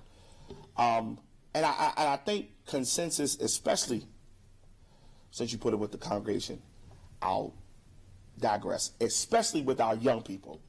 Consensus is wow. So, wow, that's a good one. I would just say honestly and truly, we have to merge, we have to marry it, we have to make it, we really have to make it what it needs to be in order for it to be successful, in order for us to stand back and watch it grow and be satisfied with the finished product. So it has to be nurtured, it has to be fed, it has to be embraced, it has to be encouraged. That's a good one. I hope I answered it the best I could because I'm seeing the light. But I hope that's a. I wish I could go on about that. That's a good one. And I hope I don't beat myself up on the way home about that one. And I'm yelling down the road, consensus. What are you? Thank you, Bishop Wright. Good evening. I'm Penny Cantwell, and I'm representing the Central Maryland Chamber. And my question would be, can you share a vision or a description of what you feel a successful student in Anne Arundel County Public Schools would look like? A successful student in Anne Arundel County, it starts at home first. And I think you guys are going to be tired of hearing me say the word foundation, but it starts with the foundation. The foundation, our children, and I can speak to this, our children, they come to school, they don't eat. They come to school, they don't have proper nourishment before they leave home. How are you going to ask a kid to take a test at 8 o'clock in the morning and the stomach's grumbling? And so I think that we have to not only nurture the mind, we have to nurture the body, we have to nurture the soul. I believe that a successful child in Anne Arundel County, the playing field is leveled, but it's not leveled to the place where they're given any excuse or any.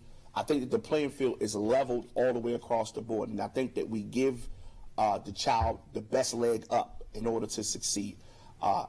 That child may not be a great tester, but he's a leader or she's a leader. He may not be a two-sport athlete, but he has morals and goals.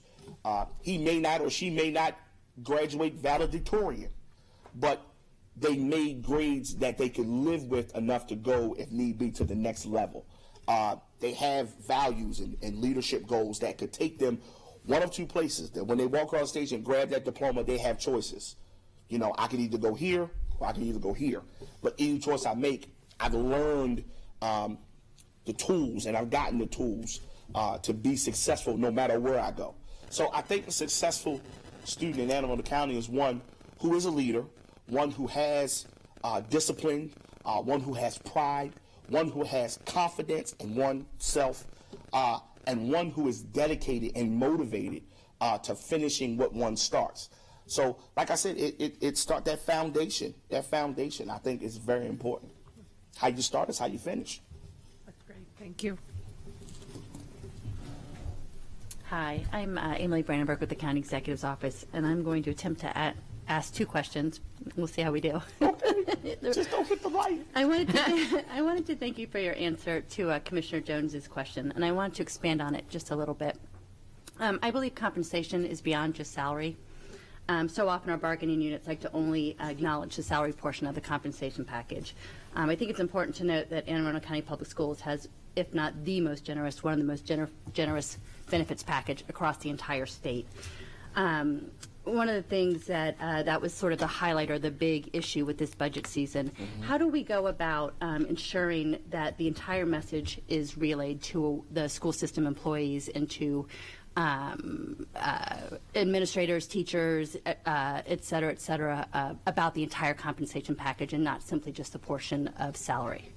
Well, like I said, once again, we have to make sure that during our interview processes and doing our weeding out, we have to find people that care. It's not, and I mean, yes, it's not about the money. It's not about, but it has to be, I believe, a well-rounded, the same way that, someone would come in with their resume and what they are, and what they're not.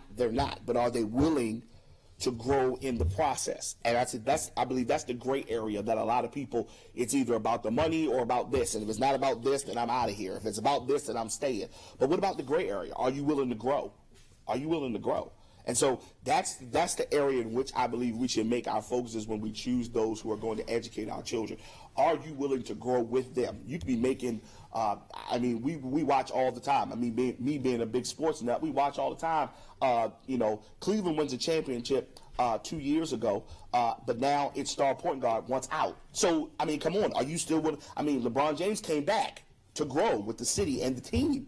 You're not willing to grow. You want out. So that doesn't make any sense. How is one day you're in, and the compensation, money is good, and the benefits to play alongside, as some would say, one of the greatest basketball players that ever played the game. So that's your compensation. That's your benefit.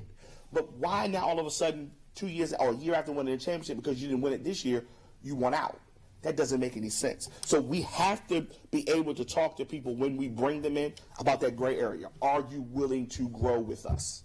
Understand. The second question, if I have time. Got the yellow light. Dr. John Andes is one of my favorites. He's a superintendent from Acomoco County. He's fantastic. He walked us through the economic impact study that Anne Arundel County Public Schools did a few years ago. It was one of his initiatives. But he takes pride in the fact, and as he should, Acomoco County was successful in eliminating the achievement gap. And they've been able to sustain it. And when you ask him how, his answer is he made significant effort and significant, can't think of the right word, engaging the faith-based partnerships and organizations. And wanted to see if you had any ideas or consideration or what you thought about.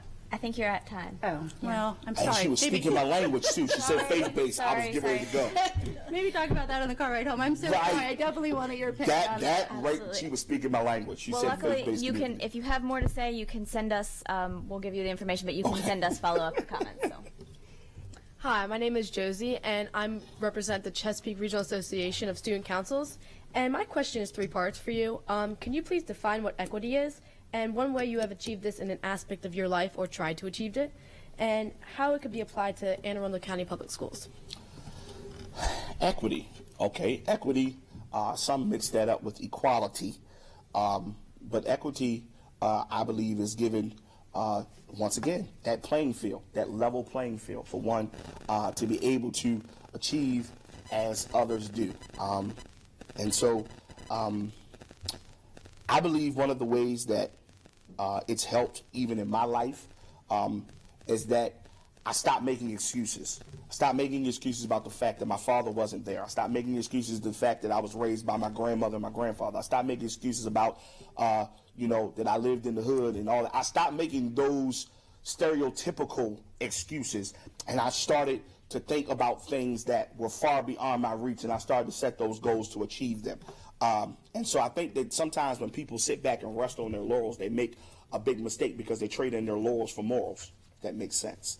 And so they trade those in, and so they're looking for a handout and not wanting to be a hand up. And so I believe that every time I'm given the opportunity, whether it's on Sunday to stand before a congregation of people, or whether it's an opportunity to stand alongside our police chief or any of those that I'm connected with in the community, I'm given the opportunity to show those who look like me, who came from where I came from, to say, listen, if you don't, or if you limit your excuses, your possibilities are endless. And so I believe that for so long, those who come from where I come from and may look like I do have used those stereotypical things to hold them back. But I believe that that's just an excuse. And I believe that it's time for people all the way across the board to execute instead of make excuses. If that helps, I hope. Well, how can it be applied to Anne Arundel County schools? How can it be applied to Anne Arundel County schools? And I think it goes back to those who speak the language, those who understand, those who are ones, because like I said, everybody, everybody's not going to speak the language, so to speak, and I don't want to see it in a stereotypical way, but not everyone's going to speak the language, and sometimes you need that some people need that extra kick, some people need that extra push to move into their potential. So you could say one thing to one kid and they would say back to you, you say that to everybody, or you're just here to get paid, or you're just here. Sometimes it has to come from someone who, you can hear their passion and feel their passion to understand this person cares about me. And so I'm going to do, because even when they're not here, I don't want to disappoint them. And I think that's the biggest thing, is that kids don't have anybody that, in a sense, they would disappoint, or somebody coming to them and say, I'm disappointed in what you did in this particular situation. I'm sorry, I got the Thank light you. again. Got it at the end of a sentence. The light Good. does not like me. Good timing. I'm sorry. Hi, I'm Susanna Kippke. I am also an appointee of the county executive, and I'm the chairman. And I do have a question for you, and it is 15 years in the three major hubs in North County, in the North County area, Brooklyn Park, Heritage Hill, and now my wife and I just bought our second home in Pumphrey.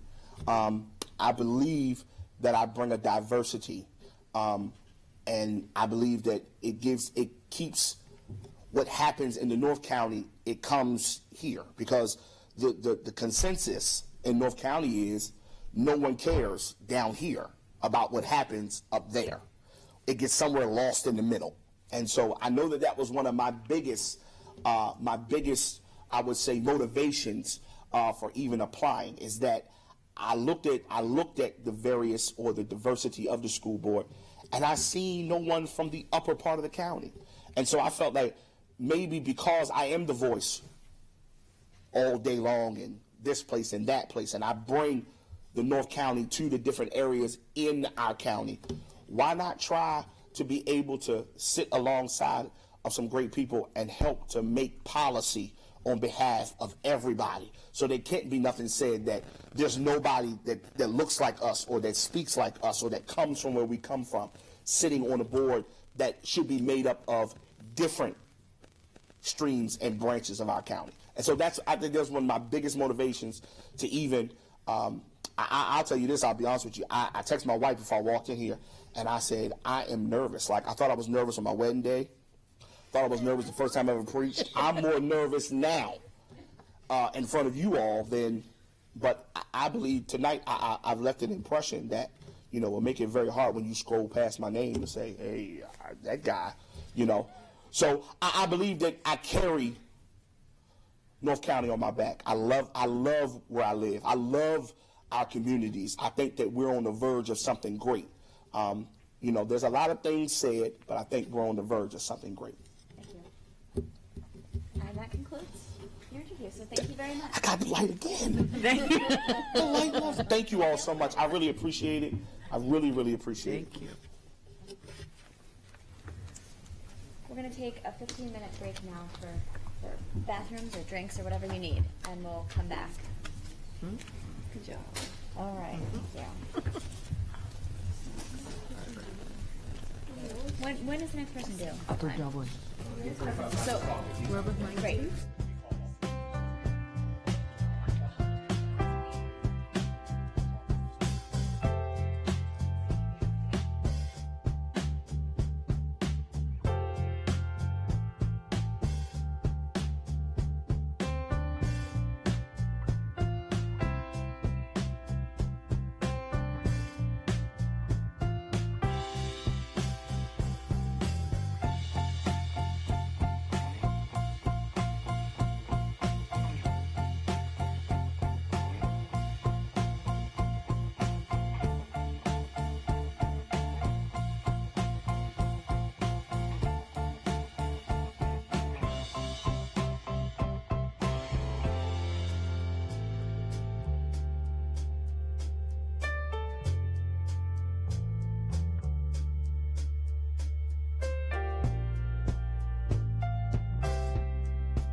No.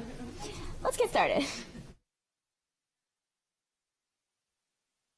Just to remind you, I know the procedure for the interview was emailed to you, but so you'll begin with 3 minutes for an opening statement, and then each commissioner will have 3 minutes to ask questions of you and for you to answer. So each commissioner's time is 3 minutes. The light will be green during your time, and when you have 30 seconds left, it will turn yellow, and then when your time is up, the light will turn red, and you'll hear a tone. And if there's anything that you feel like was left unsaid at the end, or you want to add or follow up anything, you can email or hand deliver or snail mail anything additional to the same place where you mailed your application. And that will be distributed to us, and it will be published on the website along with your application. Okay. Okay. You can begin whenever you're ready.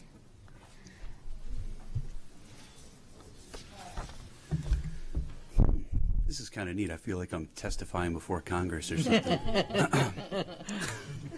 I wanted to start by saying thank you to you folks for taking the time. You got a lot of late nights in front of you and 23 people to evaluate, so I don't envy what you folks have to do. It's a pretty tall order, and thank you for doing that. So my name's Chris Barber. 11 years ago, I moved to Crofton specifically for the school system. Had a young daughter who's going to be starting kindergarten, and Crofton's a great place to live, don't get me wrong, but I moved for the school system. And fast forward 11 years, it's still a great school system, so I'm glad I made that decision.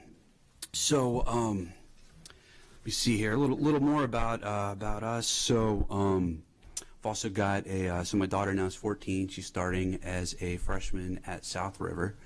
I've got a 1-year-old son, so he's going to be starting kindergarten in a while, and he's a barrel of laughs. My lovely wife works in Crofton. I'm the proud owner of an IT service provider that's also in Crofton, so we're pretty dialed into the community. I'm currently sit on 4 boards and absolutely love having a positive impact with all these great organizations. It's been really cool. During my high school and middle school years, I was a little bit of a troublemaker, and I kind of sort of fell through the cracks of the school system I was in, and it took a lot of effort and a little bit of luck to turn that around. And I've always had a special appreciation for kids in that situation because it does happen to a lot of folks. I've got some ideas on how to catch kids that are at risk of doing that. I'm in a mentoring program right now. We're trying to do that, but I'd like to see more of that if at all possible.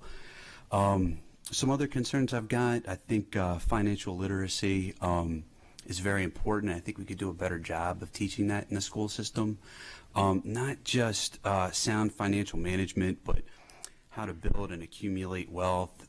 Really anything is possible with some elbow grease and a good education, so I think that's very important. Finally, as a business owner, I want to be more involved in the school system, and I've got fellow business owners that I know feel the same way. I've seen some things over the years that are encouraging in that regard, but I'd like to see more of that, and I'd like to try to make that happen. So in a nutshell, I think I bring a keen business sense to the table. I've got a proven track record of being a very involved parent, making a difference on boards, and I think I've never really worked in an administrative capacity in the school system. I think that gives me a fresh perspective that might bode well. So, this is a great school system, but I want to help make it better. So that's why I'm here. Thanks again for your time, and hope you vote for me, but thank you anyway.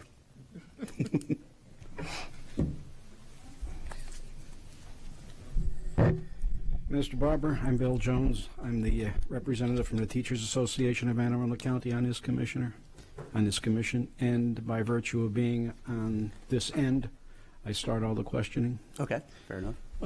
I did look over your application, your resume, and documents you put in.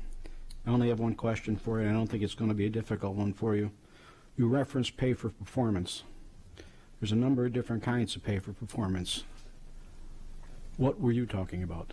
So, again, I don't have a long history in education, so forgive me if I'm missing some key points here. But there was some pay for performance issues, the one I'm most familiar with is in Chicago quite a long time ago.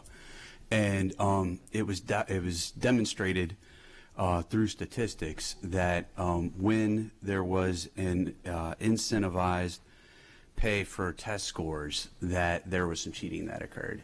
Obviously, that's not doing anybody any favors. So specifically, that's what I was referring to.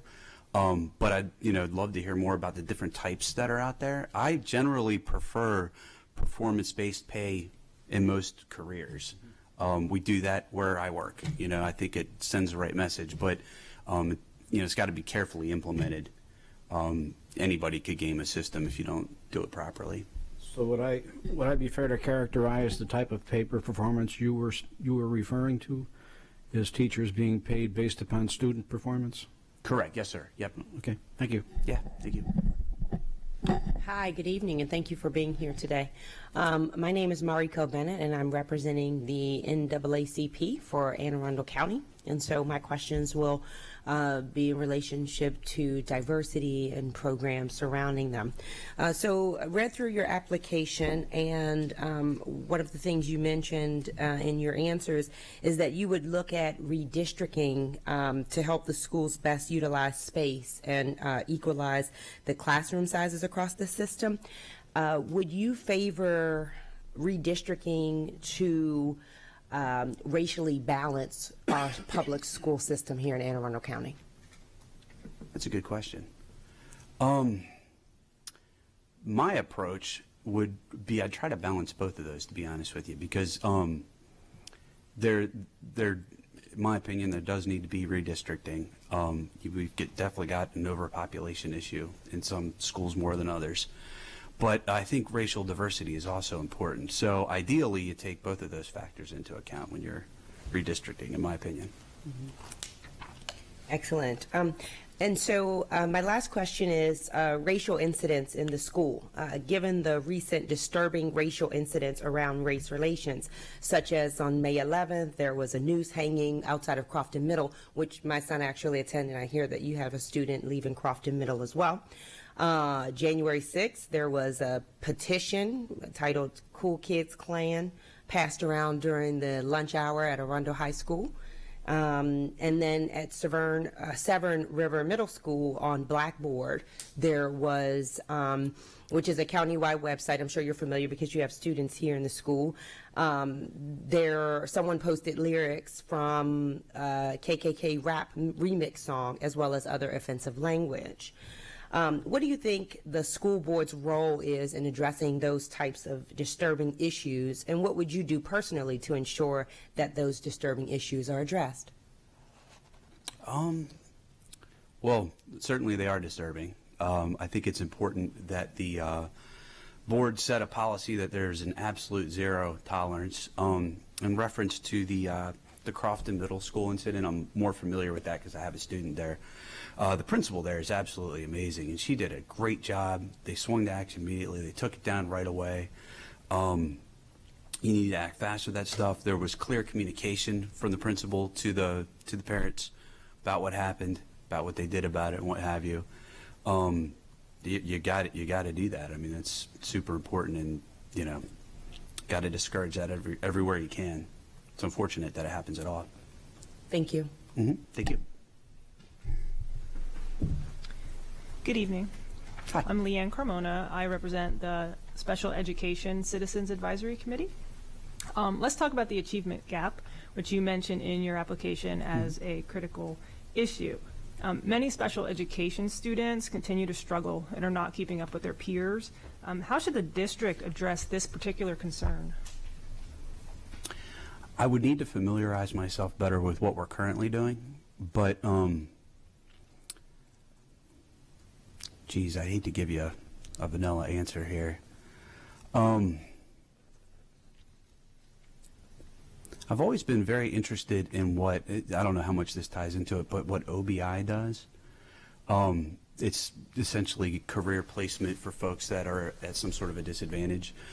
Do we have anything like that currently in the system? I mean, is there any sort of public partnership type of thing? We have a continuum of placement options. Are you familiar with the continuum of full inclusion to not your neighborhood school to non-public schools?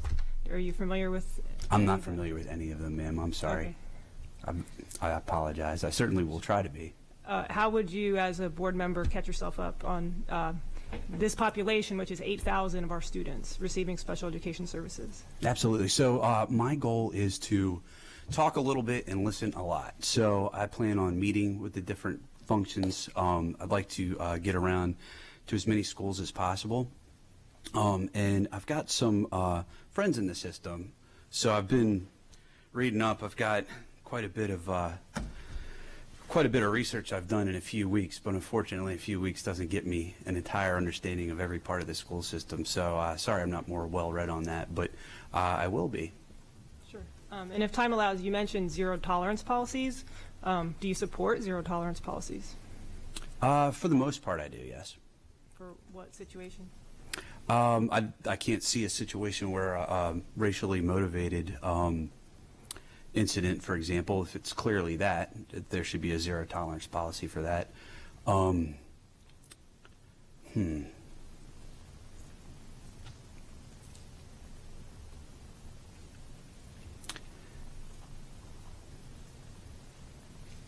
have to, well, as you know, you have to be careful with zero tolerance policies, but I'm not even sure what all of them are, obviously. So I'm sorry I can't speak to that better. No worries. Thank you. Of course. Hi, I'm Estefania Holler. I'm representing the County Council of PTAs. My question to you is, you are from Crofton. I'm from Crofton myself. Cool. So I understand a lot of what's going on with the budget. So my question for you is, can you articulate what aspects of the Board of Education budget for the fiscal year 2018 that were requested were funded, and what went unfunded that you feel should have been funded? And what budget priorities would you bring for next year for the budget 2019? As I mentioned, it is because Crofton had the Crofton High School in our budget, and that was a big issue in Crofton. And oh, sure. so it was something that it made it look that the whole budget in general, not just being from Crofton, you wanted to make sure you had a full aspect of what you were demanding for. So that's why my question stems from that. Okay, that's fair. I definitely, as you might expect, I was a fan of the Build Crofton High School movement, and it was 40-some years in the making, if I understood that correct. So I was a pretty big fan of that. I've been spending more time on trying to look at the capital aspect of things. As everybody here knows, there's a lot that goes into this budget. I'm just scratching the surface, I'll be honest with everybody here. I'm just getting started. I'm sure there's, a lot of contention on certain aspects, making it in and not making it in, but.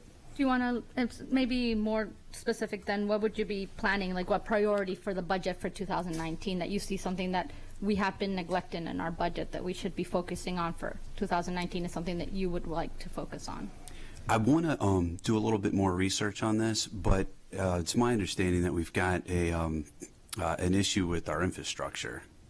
So obviously, having some experience with condominium boards, ounce of prevention is worth a pound of cure. It's way easier to get on top of your maintenance than it is to start having to rebuild schools. So I think that's important. Now, it's easy to say that, and it's very, very expensive, so you have to prioritize it. But I think that's a big deal. Thank you very much. Yeah, thank you. Good afternoon, Mr. Barber. My name is Natalie Uribe, and I represent Casa de Maryland on this commission. And they're a big immigrant advocacy nonprofit here in the state of Maryland. So my question is going to go back to the immigrant community. I was a student myself in the Anne Arundel County public school system, and growing up coming from an immigrant background and having parents that were first-generation immigrants like myself, the school system unfortunately did not have a way to reach out to my parents to have them be active in have an active role in my education. And apart from that, going through the high school system and being a first-time college student in my family, my counselors had no training whatsoever as to what to do with me having immigrant parents. and the function of applying to college when you have immigrant parents who don't necessarily have all of the documents that they need in order for you to apply to college. So what do you think best practice would be for our counselors and our teachers to be more culturally aware to what our Latino or immigrant community needs?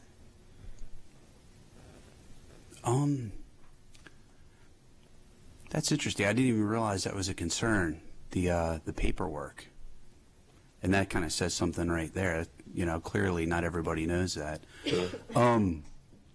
I think it's important to interact with organizations like yours to find out what the concerns specifically are. I'm not a first-generation immigrant, so I wouldn't know. And but I need to know, obviously, if I'm going to be on this board. So, yeah, my answer would be I would have to go to folks like yourself and say, where are we missing the mark here, and what could we do properly, and then try to infuse that into the school system. And just as a quick follow-up, would you be in favor of two things: adopting more funds for bilingual facilitators for the immigrant community parents, as well as maybe some additional training for specifically our counselors and teachers who are supposed to help these students on their pathway to applying for colleges or creating a career path?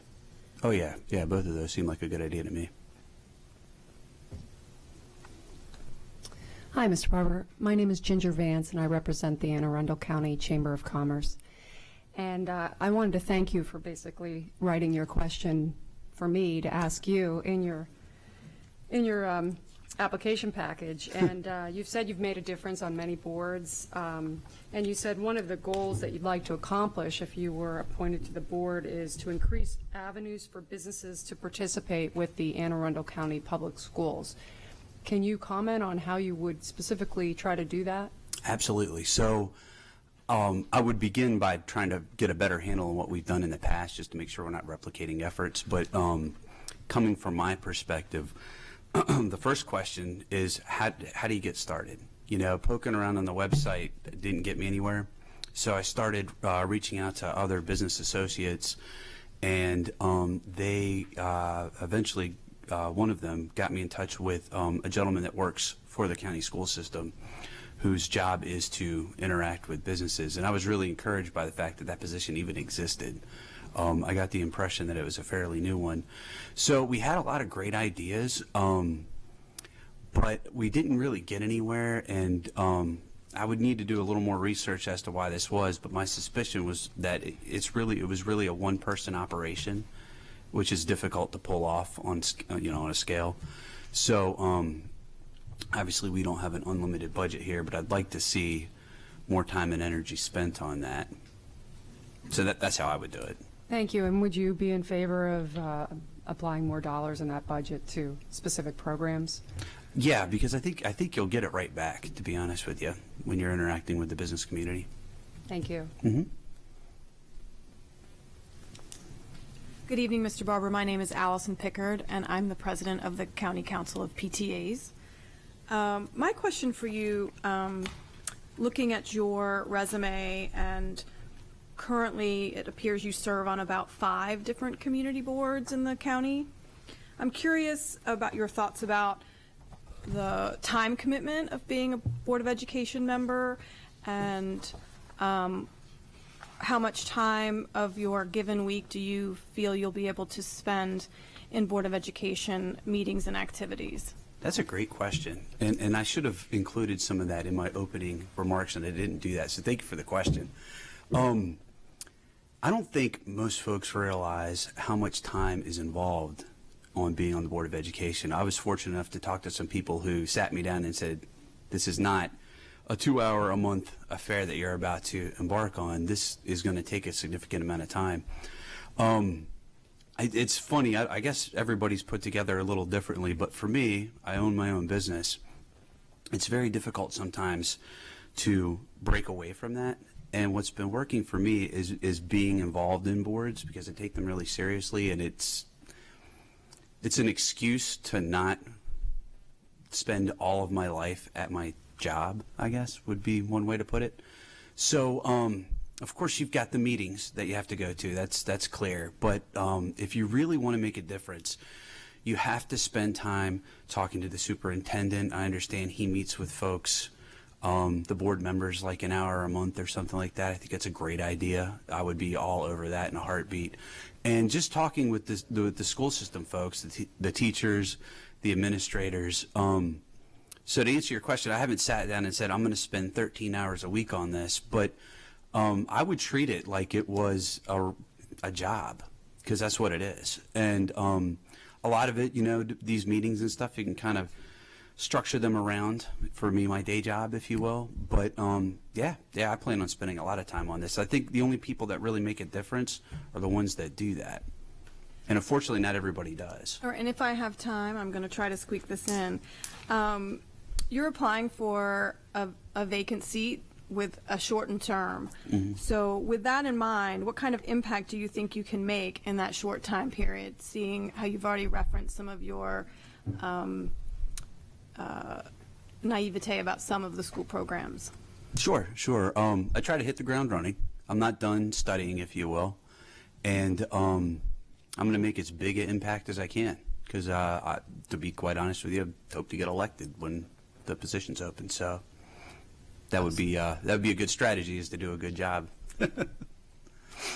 Thank you. Yeah, thank you.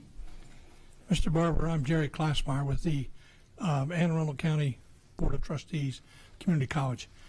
In your application, you make several references to yourself slipping through the cracks. Yes, sir.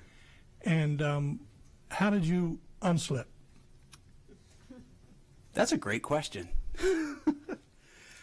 And you know what's funny about all this is I'm an incredibly private person, and this is flying in the face of I haven't talked to anybody about this stuff, and now I'm on television doing it. So it was a few things. Obviously, I knew that I was headed down the wrong path.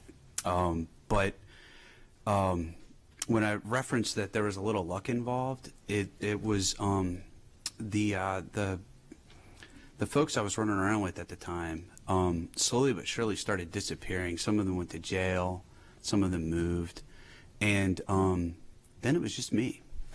So I went from a group of 20 friends or so to just me, and I realized I had to kind of rewrite how I do things. So that was the fundamental driving force. And if you think about it, it's kind of scary. I had very little to do with that. It was just kind of the circumstances. So that was my story. And the way I look at it is one person kind of crawled out of it and 19 other people didn't. So that's why I get excited about trying to reach out to the school system. Thank you. Yeah, thank you. Hey. I'm Dr. Linda Ferrara, and I represent the Association of Educational Leaders, which is the administration, principals, etc. How do you define consensus? How do you build it? And give me an example of how you were able to do this. Try to think of a board example, because that would probably be most appropriate.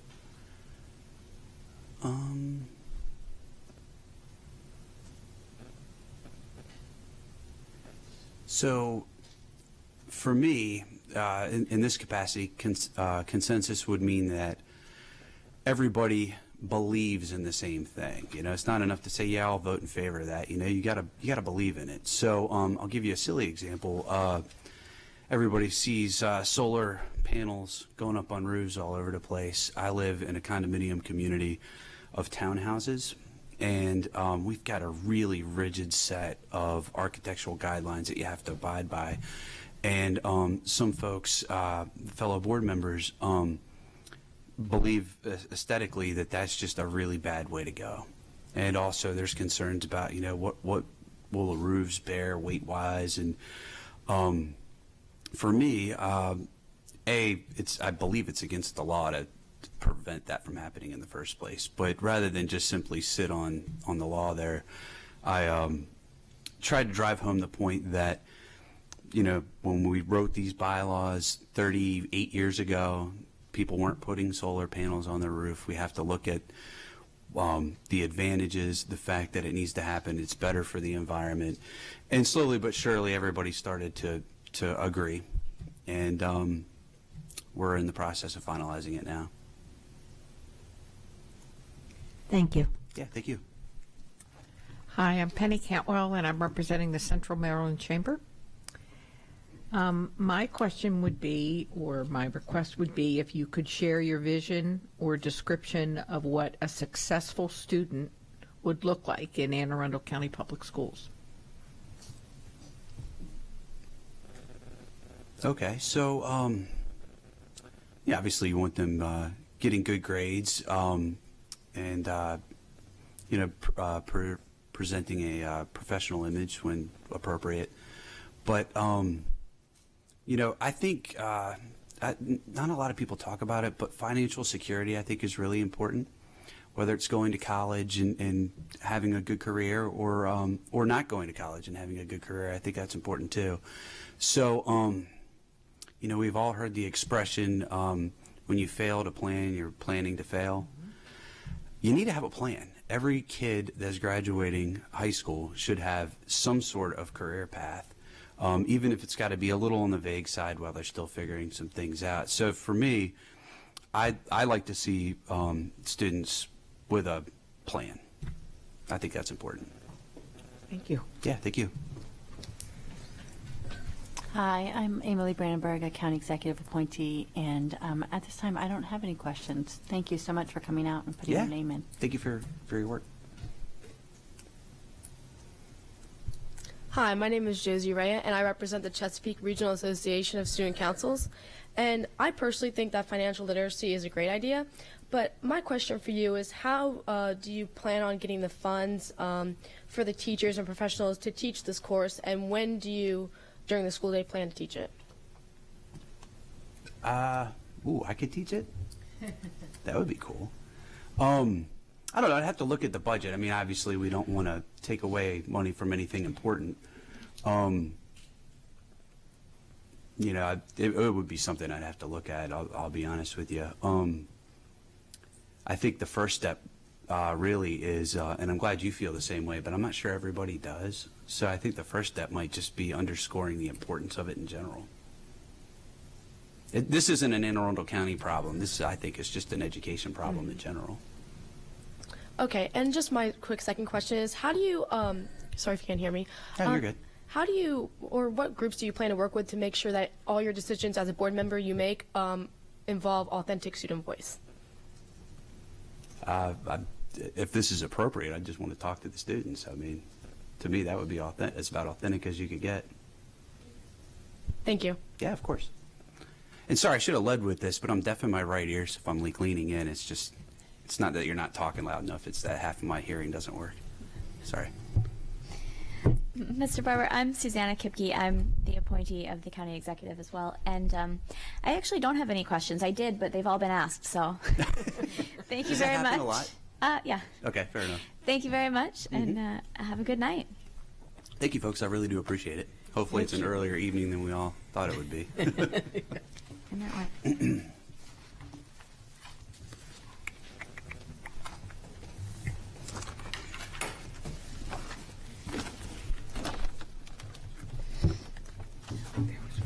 All right. Next, we'll have Donna Rober.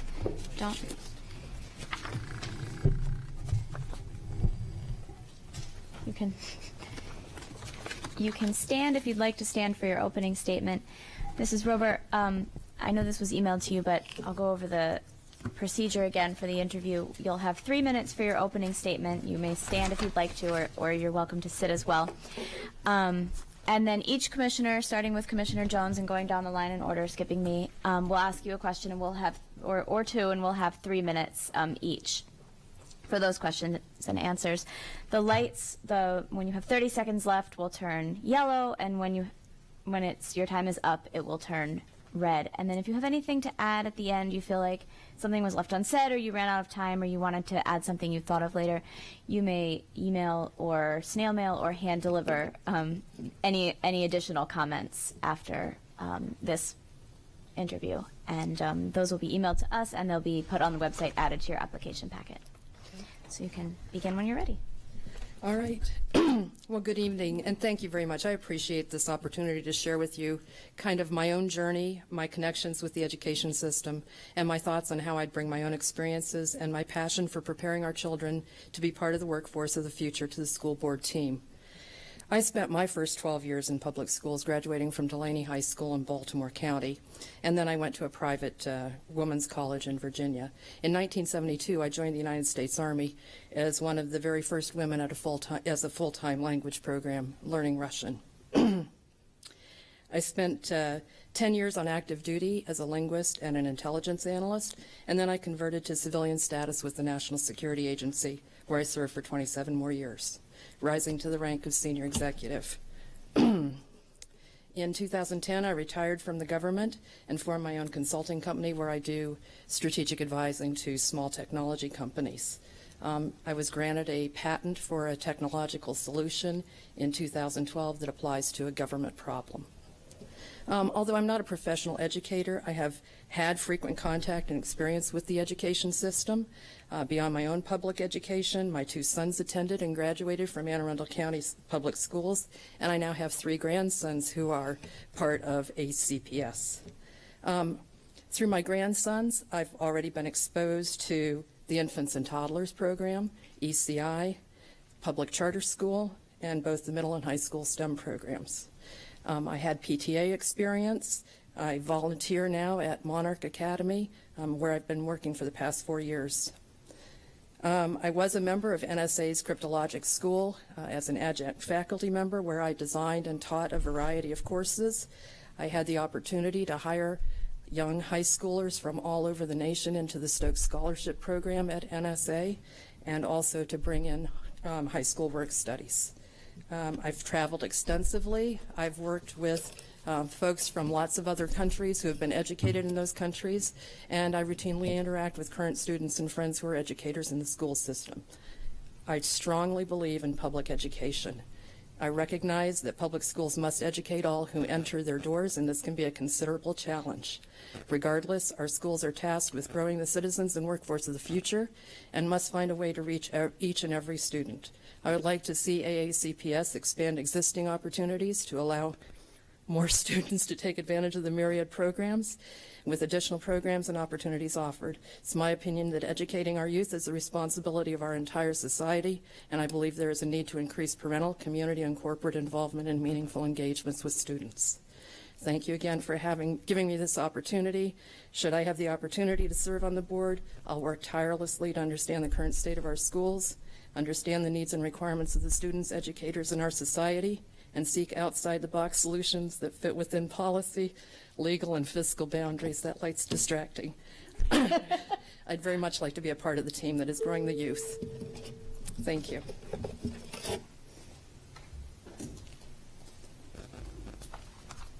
Now I'll sit down so I can quit shaking. Well, welcome. I'm you. Bill Jones. I am the appointee to this commission from the Teachers Association of Anne Arundel County. I'm going to ask you a question. It's more in generalities.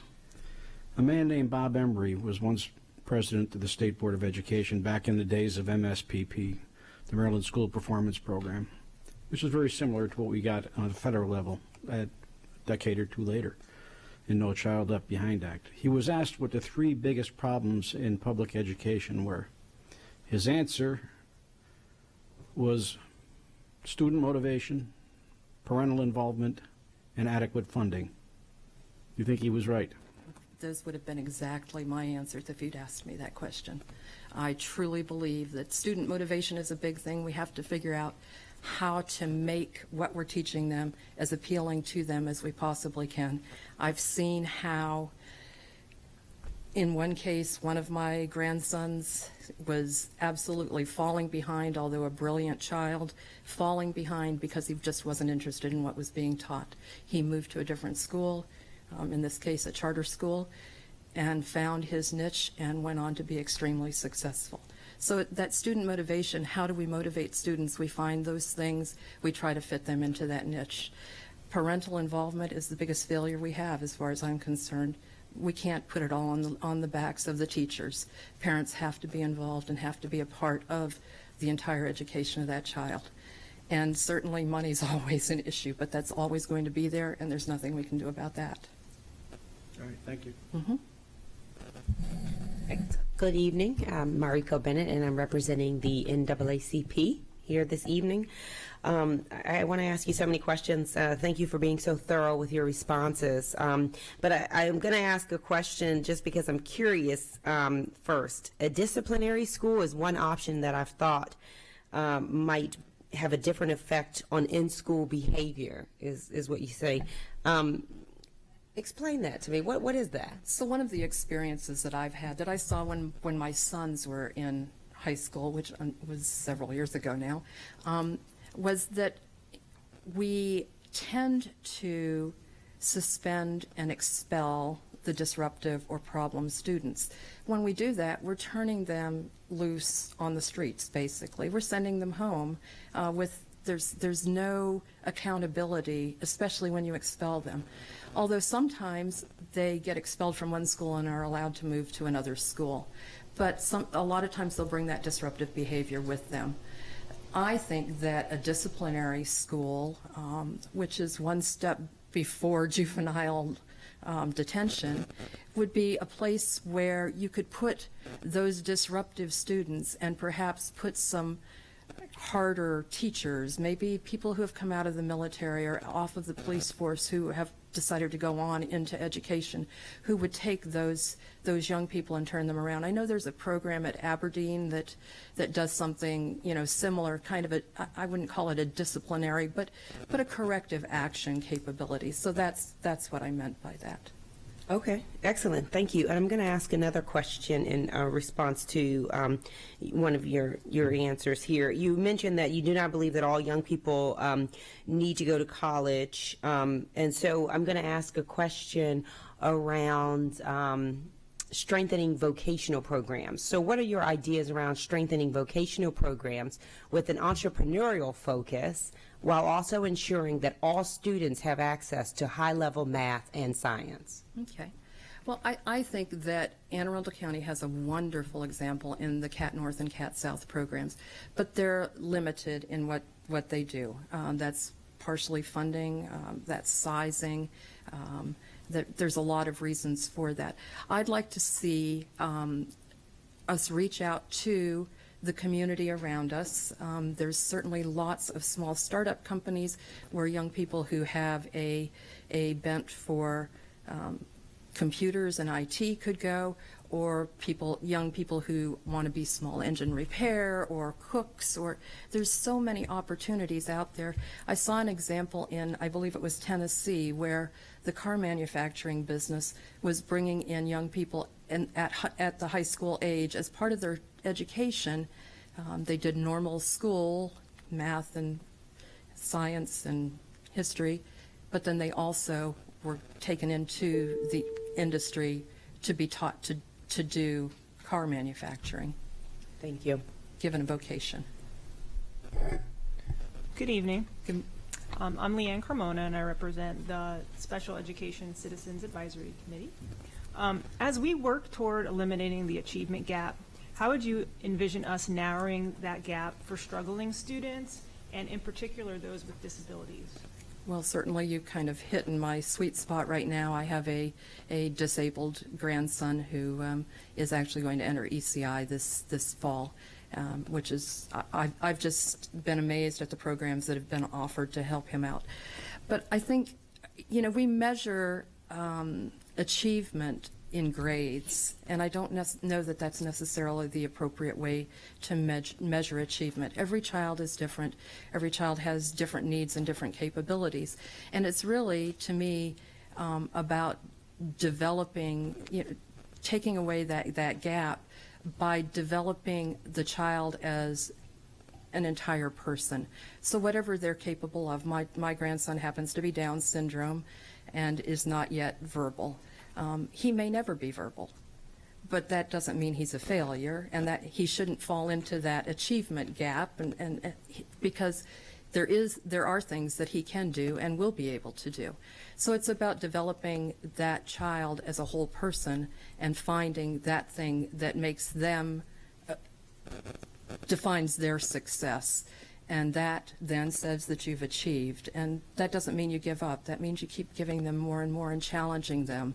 And it doesn't matter whether it's a child with disabilities or just a disadvantaged child. You try and find those things that help them build to be that whole person. And then you can declare that they have achieved. Thank you. Mm-hmm. Hi, I'm Estefania Holler. I'm representative of the County Council of PTAs. My question stems more on the fact that you've been a resident for so long in Anne Arundel County. And first, too, I would like to say thank you for serving, for the time you've given to serving. So what was the moment or thing that made you want to join and be part of the board and fulfill this position? Well, you've been in the county so long, you've been involved in so much with the county.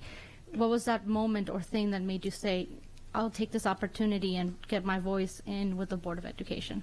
So something I've discovered in retirement is that work expands to fill all time. And I haven't filled all my time yet. I really believe in giving back. I believe that giving back is something that we should all do as we get older. Find a place where we can continue to be a contributing member. I work for the Board of Elections. I'm an election judge. When I was actively serving in the government, I was gone a great deal of the time, traveling or working 16 hours a day, and I just didn't have the time. Now I have the time to give back. I have the passions that were always there, and I am to that point where I'd like to just give back.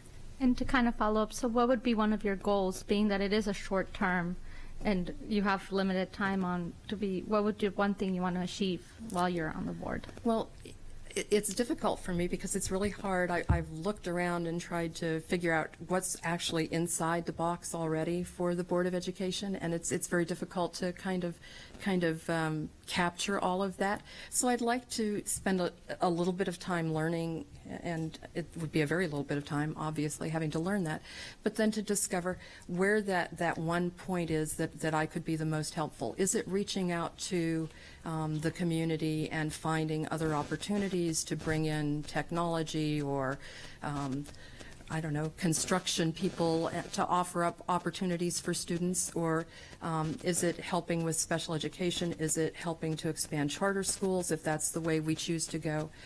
So I don't know exactly where I'd go. It kind of depends on what's inside that box. Thank you so much. Mm-hmm. Good afternoon, Ms. Rober. My name is Natalie, and I represent Casa de Maryland on this commission. Casa is a nonprofit immigrant advocacy group. Mm-hmm. And so my question will be based on the growing immigrant community in Anne Arundel and the students in our schools that are coming from these immigrant families.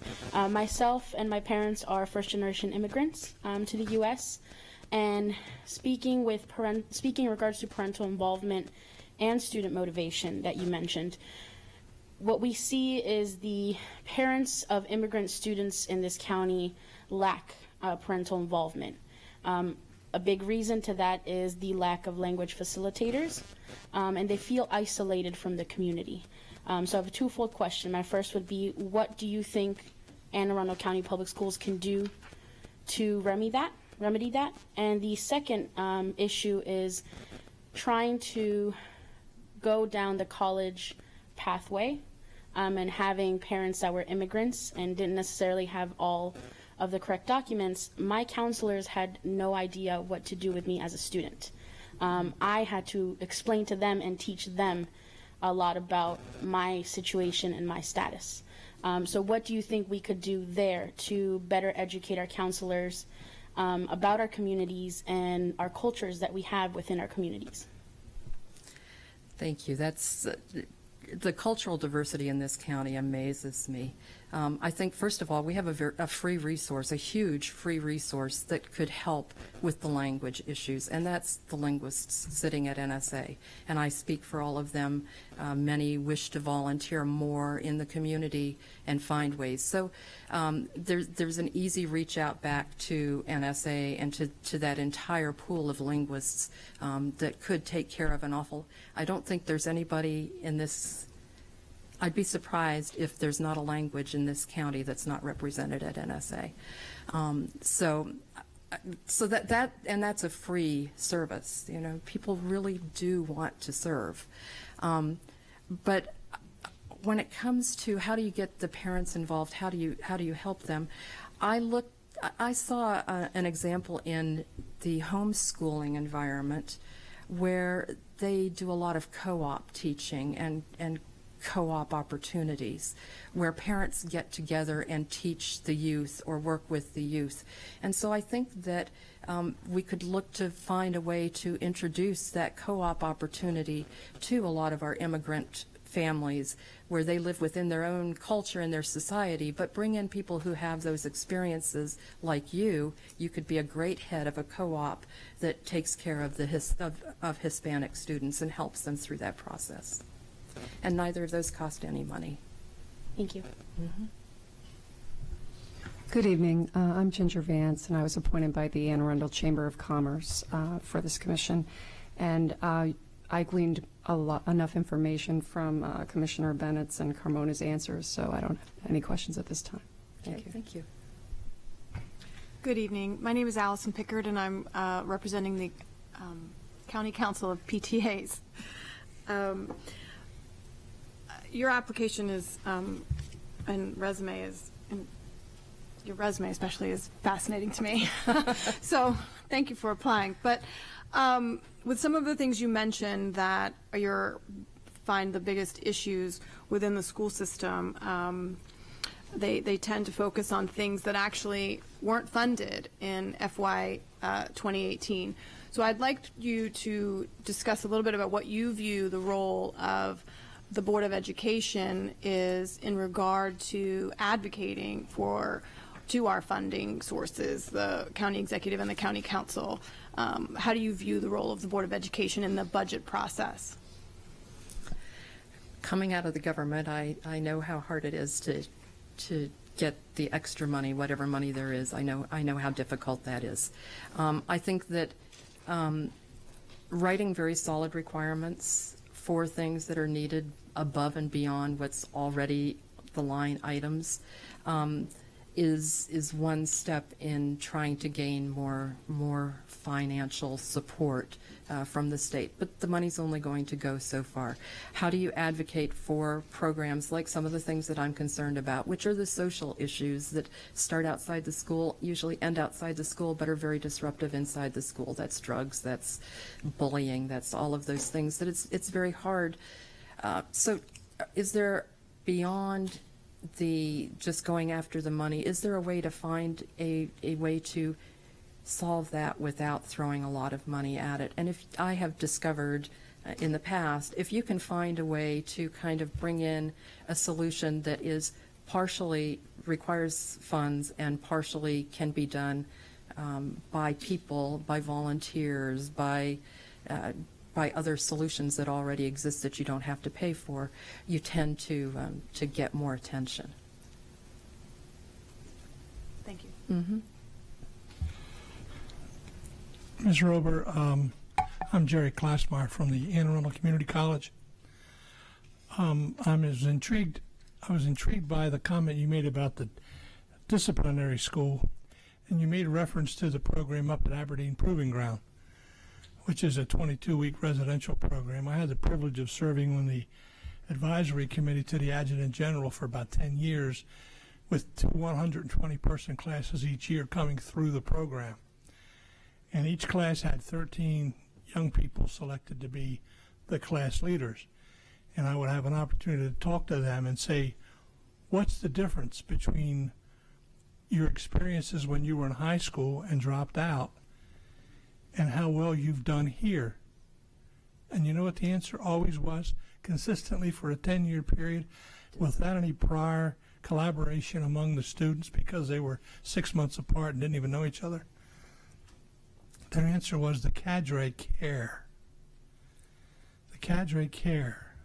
I don't know what that says about public education generally, but at least for that small group of between 4,000 and 6,000 children, that caring meant a great deal. Do you have any reaction to that?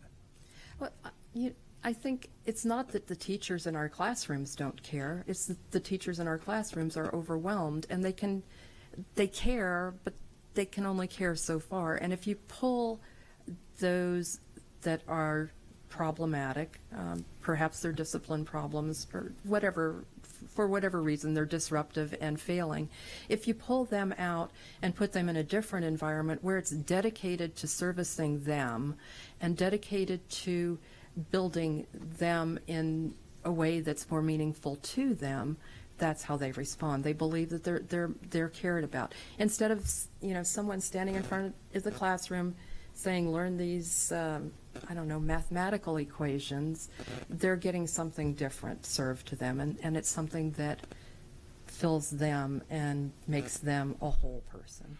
I suspect a little bit resulted from the fact that the students got up 5 o'clock in the morning and they were busy till 10 o'clock at night. It's called discipline. And that does something too. Thank you. That's something Army boot camp does to you too. Yeah. Thank you. Mm-hmm. Good evening. I'm Dr. Linda Ferrara, and I represent the Association of Educational Leaders of Anne Arundel County, the administration. How do you define consensus? Then how do you build it? And give me an example of how you were able to do this. So I've cheated a little bit because I heard your question before and I thought about it, so I'm glad you asked me the same question. So to me, consensus is, in its true definition, is getting to general agreement. That doesn't mean majority. That doesn't mean total agreement. That means general agreement. How do you get there? You do a lot of talking, but you also do an awful lot of listening. And you work, it's a back and forth discussion. It's not a fight. It's not a I know better than you. It's a discussion. Sometimes you have to agree to disagree. But when you can get to a general agreement, then you've reached consensus. A tool that I got when I was in the Director's Leadership Program at NSA has served me very, very well. And believe me, getting consensus is a big deal inside the government. But it's a tool that basically, when you have a group of people together, whatever the idea is, whatever the plan is, maybe it's building a new parking garage for the Board of Education. You put that idea up, you start to talk about what are the solutions for that, and you put all of those up on a board in front of everyone. And then you let everyone talk about the pros and cons of that, and you put it all on the board. And everyone can see how it lays out that way.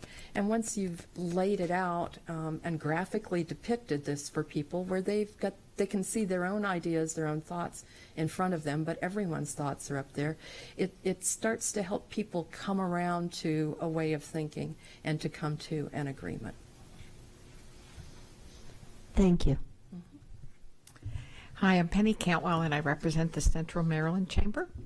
And obviously, if you heard her question, then you probably know what mine is, because I'm going to ask the same one that I asked last time, which I was thinking about her question. Oh, good. Please share your vision or a description of what for you would represent a successful student for Anne Arundel County Public Schools. Oh, wow.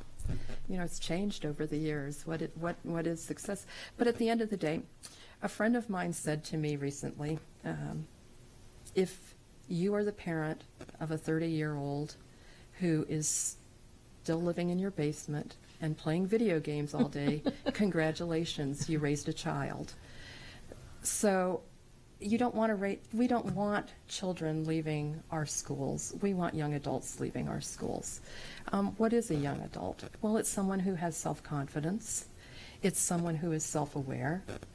I see that represented here. It is someone that has a plan. It may not be a well thought out plan, but it's a plan. They're going to move forward.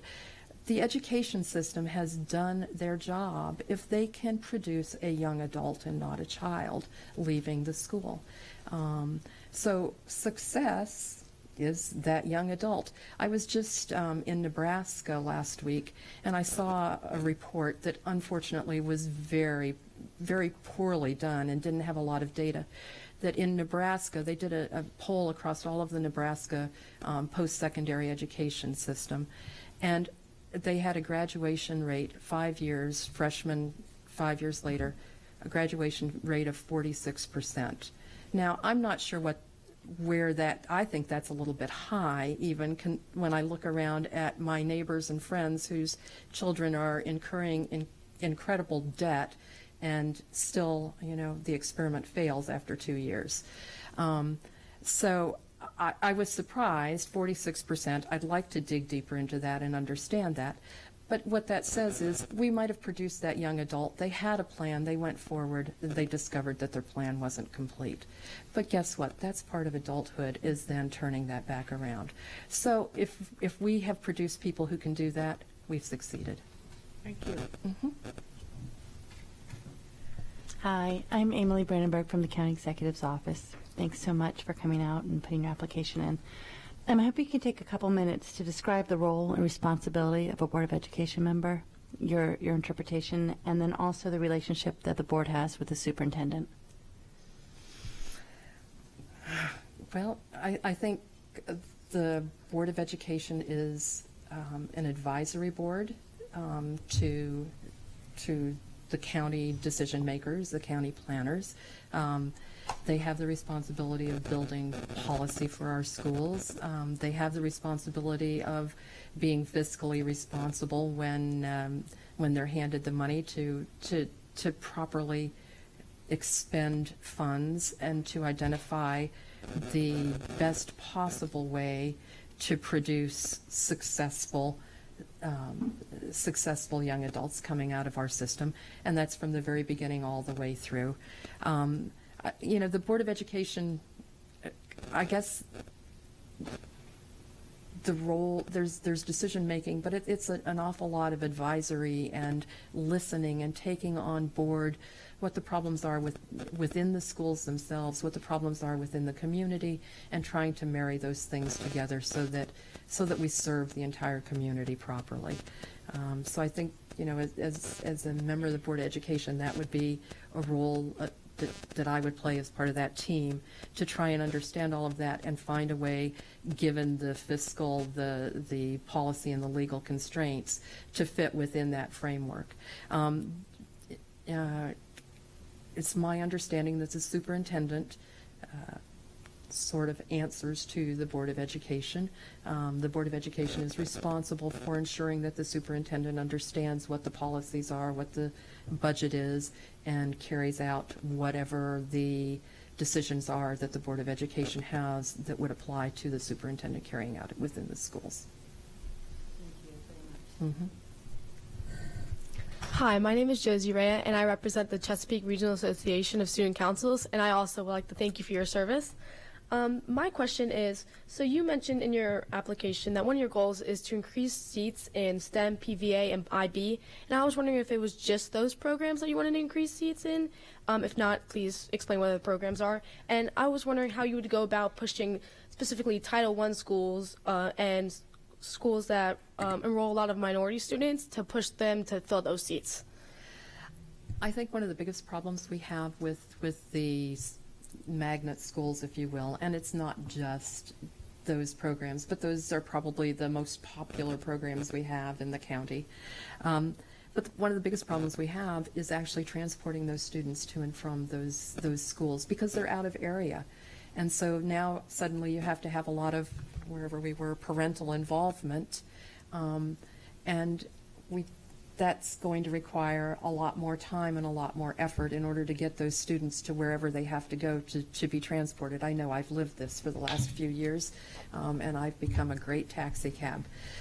And it's great because of that. But in order to get more students involved and enrolled, we need to find a way to expand it so that it's in more schools that are more local to those students, to try and keep them closer to their own communities and to their own networks, so that they can be a lot more successful, so that even though I'm an advocate for additional parental involvement, somehow I think that that parent who has to be to work at, I don't know, 6 o'clock in the morning is not going to be able to drive that student to whatever pickup school they have to go to in order to catch that bus. So I believe that expanding the number of seats gives more students the opportunity across the county, but not only expanding those seats, but moving those programs away from just the two schools for STEM, the two schools that they're in right now, into other schools to give more opportunity within an easier reach of those young people. Okay, and quick question, if we have time. So how would you go about increasing the number of seats in those programs while not contributing to even more overcrowding? That's a difficult question. I'm not sure. I'm not sure where the overcrowding is and where it isn't. Mm-hmm. Perhaps you run it as they do at the schools already. I know at North County High School, it's one hallway of the school is dedicated to STEM, I believe. So is there a way to do that and pull those additional students in? I don't know. It's also going to incur additional costs because you're going to have to bring more instruction. But then you look for volunteers in the community who can come in and teach some of these classes as well. Thank you. Mm-hmm. Hi, I'm Susanna Kipke. I'm an appointee of the county executive, and I don't have any questions. Your resume is really, it was an interesting read. It was really, your life must have been very fascinating. So thank you for applying, and you've been very thorough in your answers, so I don't have any questions. Well, thank you very much for the opportunity. Thank you very much.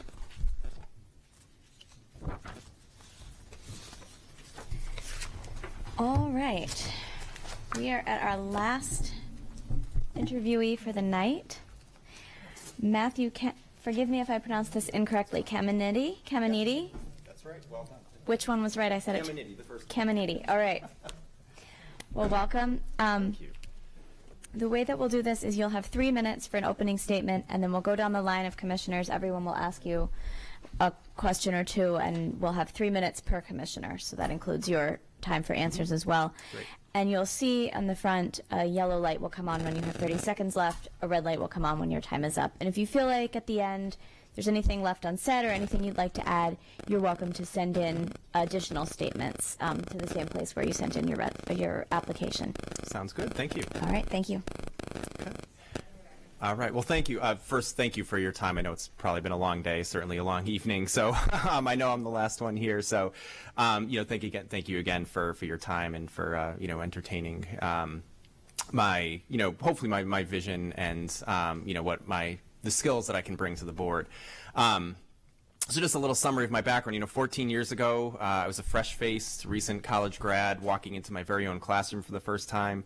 22 new faces, teaching at a public school in Massachusetts, a public high school, teaching high school Spanish. I was eager, I was nervous, excited, and wanted to continue in the profession that my parents had been in. But 3 years later, I left the classroom, and since I've worked in the private sector, I've worked for the state of Maryland, worked in a couple different roles. I still, when I left, I still loved the opportunity to interact with students. I was coaching the swim team at the time, which I found was a great way to connect with the kids. But I think, sort of professionally, I think I was looking for something a little bit more, and I felt a little bit, with teaching, I felt a little bit maybe stifled in some ways. I felt like, professionally I wasn't growing and learning skills as much as I could. And I think that's something that in supporting our teachers, I think I want to, be able to offer to them. So I'm here today because I want to make sure that good teachers stay in the classroom and that they feel valued, that they feel respected. And then they have these skills to not just, educate students on facts and figures, but to, have the skills to be able to teach students in different ways, to be able to work with students, help them reach their full potential, and have those opportunities to really make an impact and develop those leadership and develop those students as human beings, which I think is a very important part of education. So I certainly have a lot to learn about being a board member, but I feel like I have a lot I can contribute, having a background in education, teaching in a public high school. I was an undergraduate education major as well, so I did a number of student teaching practicums both in inner cities, in a Catholic high school, sort of more blue-collar suburban high school as well. So was able to interact with a lot of different school systems, a lot of different individuals, a lot of different students. So I'm hoping that, as a board member, I can, offer a lot of different perspectives, both from my time as a teacher and, what I've learned since I've left the profession. So thank you. Just so I get your name correct, it's Caminiti? Caminiti, yep. Caminiti. Well, welcome, Mr. Caminiti. Thank you. I'm Bill Jones. I'm the representative of the Teachers Association of Anne Arundel County, and that's who appointed me to this commission. Mm-hmm. I read your resume. I read your answers to the questions. I was impressed with your teaching, what you've done with your career since, what you've said about teachers, and what you've said about funding. Mm-hmm. And I am very impressed that you chose to come back and give back a little after being gone. Thank you. Yeah. So rather than ask you a question, I was just going to tell you I was pretty impressed with what you submitted. I don't have a question for you. I appreciate that. Thank you. Thank you. Hi, good evening. I'm Mariko Bennett, and I'm representing the NAACP this evening. And so I've got a couple of questions. In your statement, you mentioned that teachers are the backbone, the blood, and the heart of the school system. Tell me, around diversity, what initiatives would you bring to the county to ensure that we're identifying, recruiting, and retaining educators of color? Mm-hmm. And would you be in favor of putting money in the budget for those type of initiatives?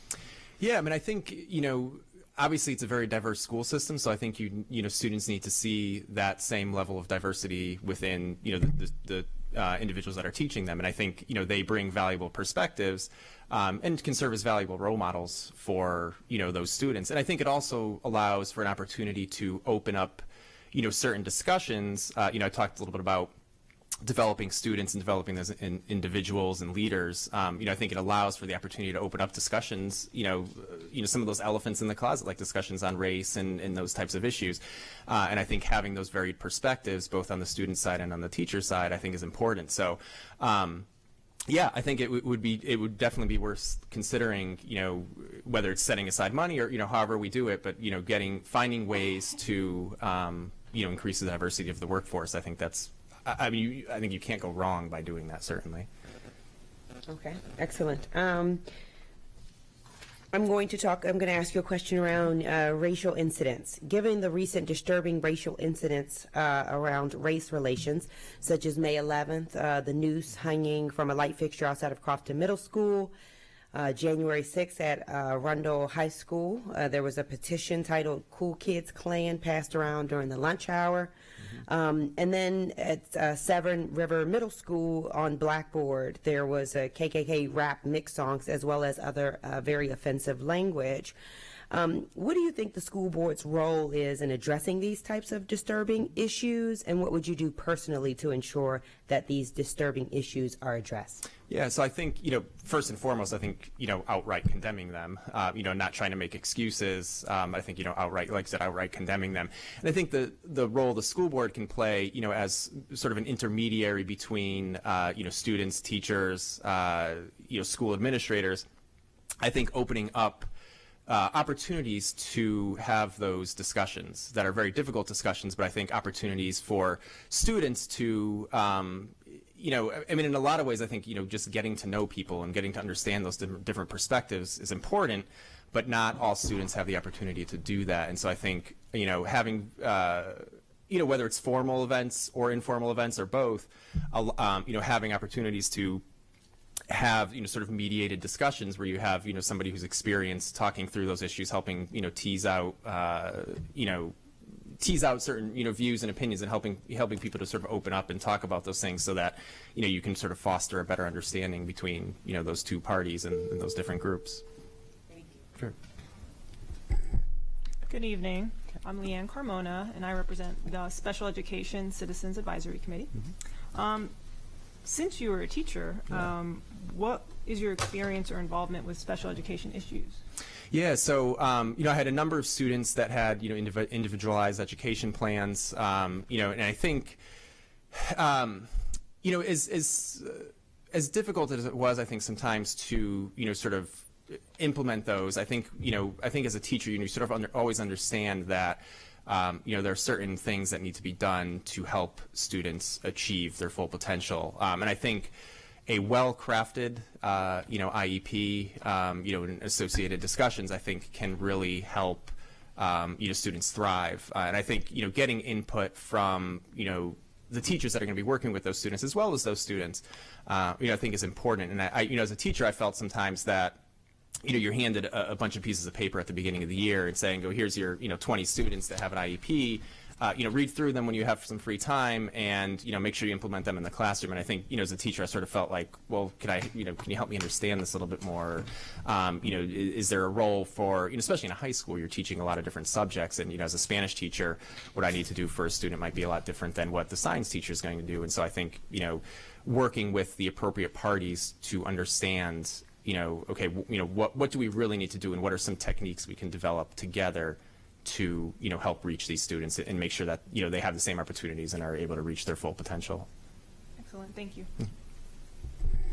Hi, I'm Stephanie Holler, and I'm representing the County Council of PTA. My question for you is, can you articulate what aspects of the budget of 2018 were funded and what was gone unfunded in that budget? And what do you prioritize for the next budget in 2019?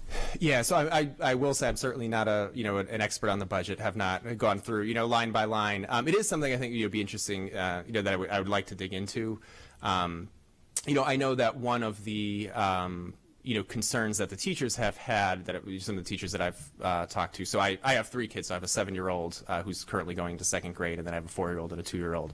And in talking, over the past couple of years with some of the teachers, I know that funding for sort of the gap between new teachers coming in and teachers who've been in the system for a number of years, there's a sort of a pay gap, just because of sort of the way the salaries were structured, and so I think that's something I think that really should be addressed, just not so much not just from a monetary issue, but I think also from an equity issue. And I think having teachers feel like they're being valued, and that they're sort of on the same footing as their colleagues.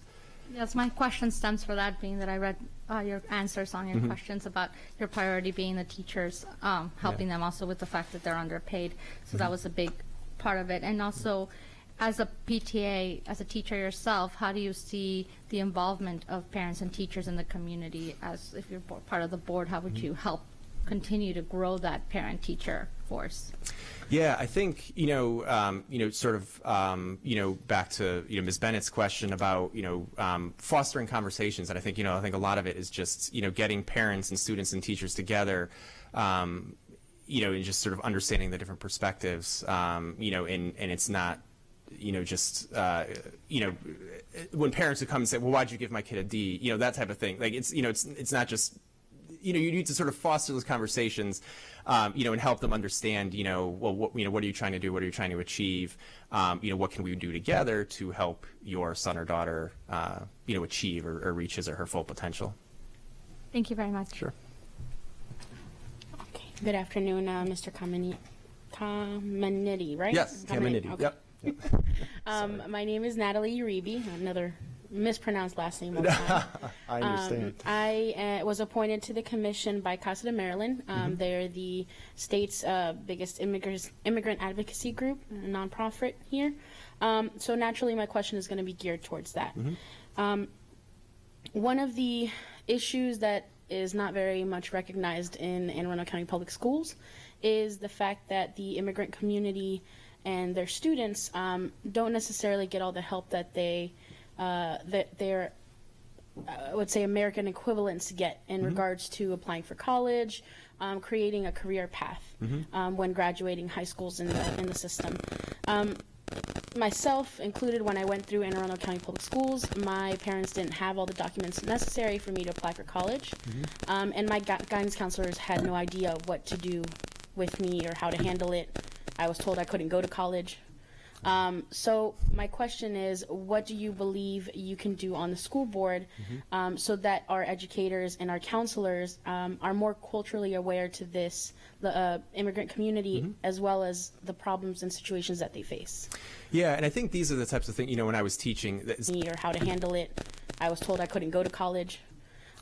So my question is, what do you believe you can do on the school board so that our educators and our counselors are more culturally aware to this, the immigrant community, as well as the problems and situations that they face?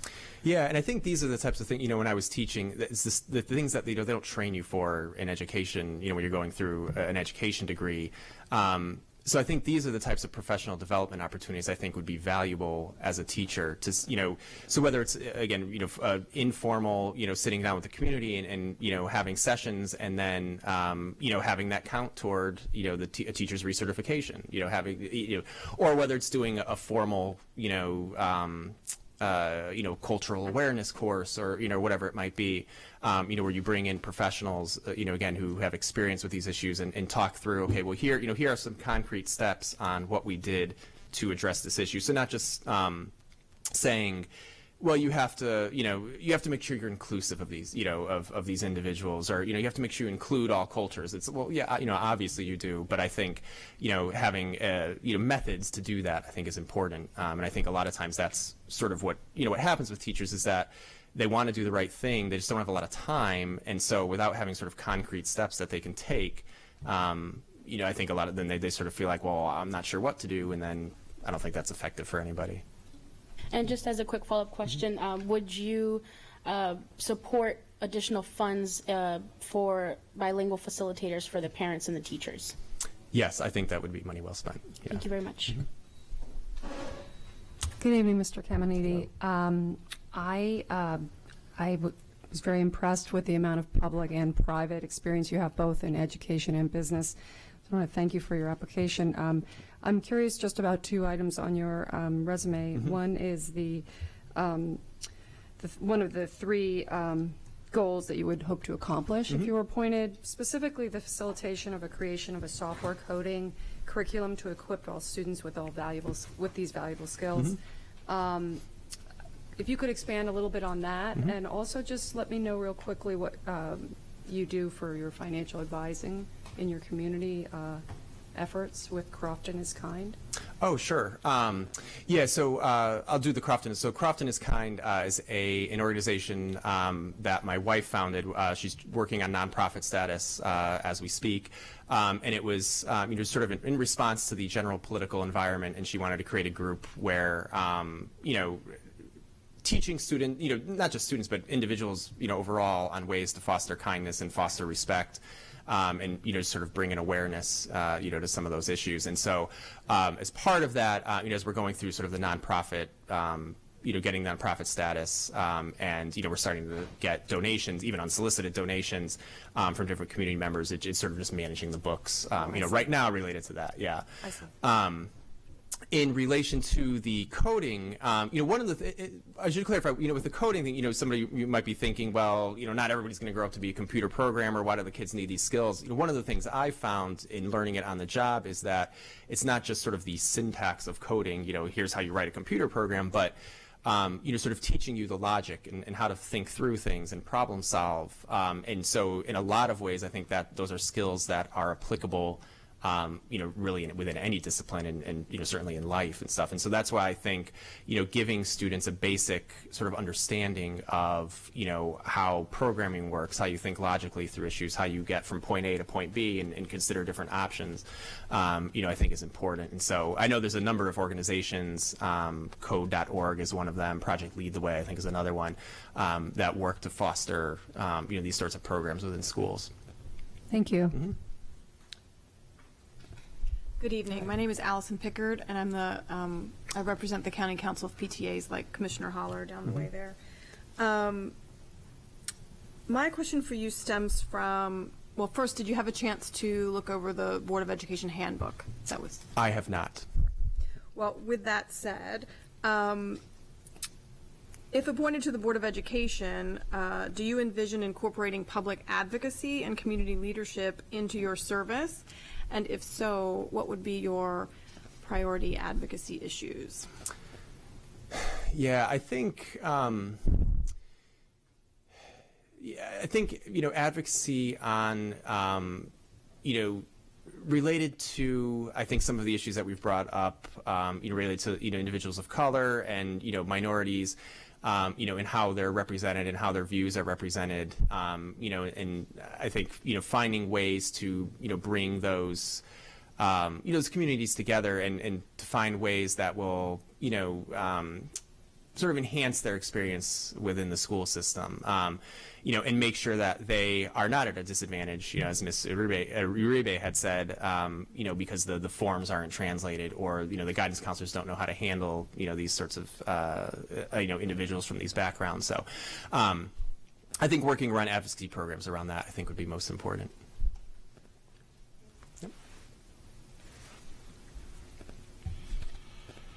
Mr. Caminetti, I'm Jerry Klassmeyer with the Anne Arundel Community College. Nice.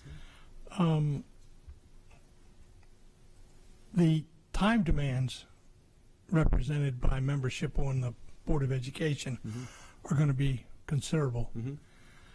You mentioned you have 3 children who are very young, and presumably your wife is on board with this decision of yours. Yes, she is.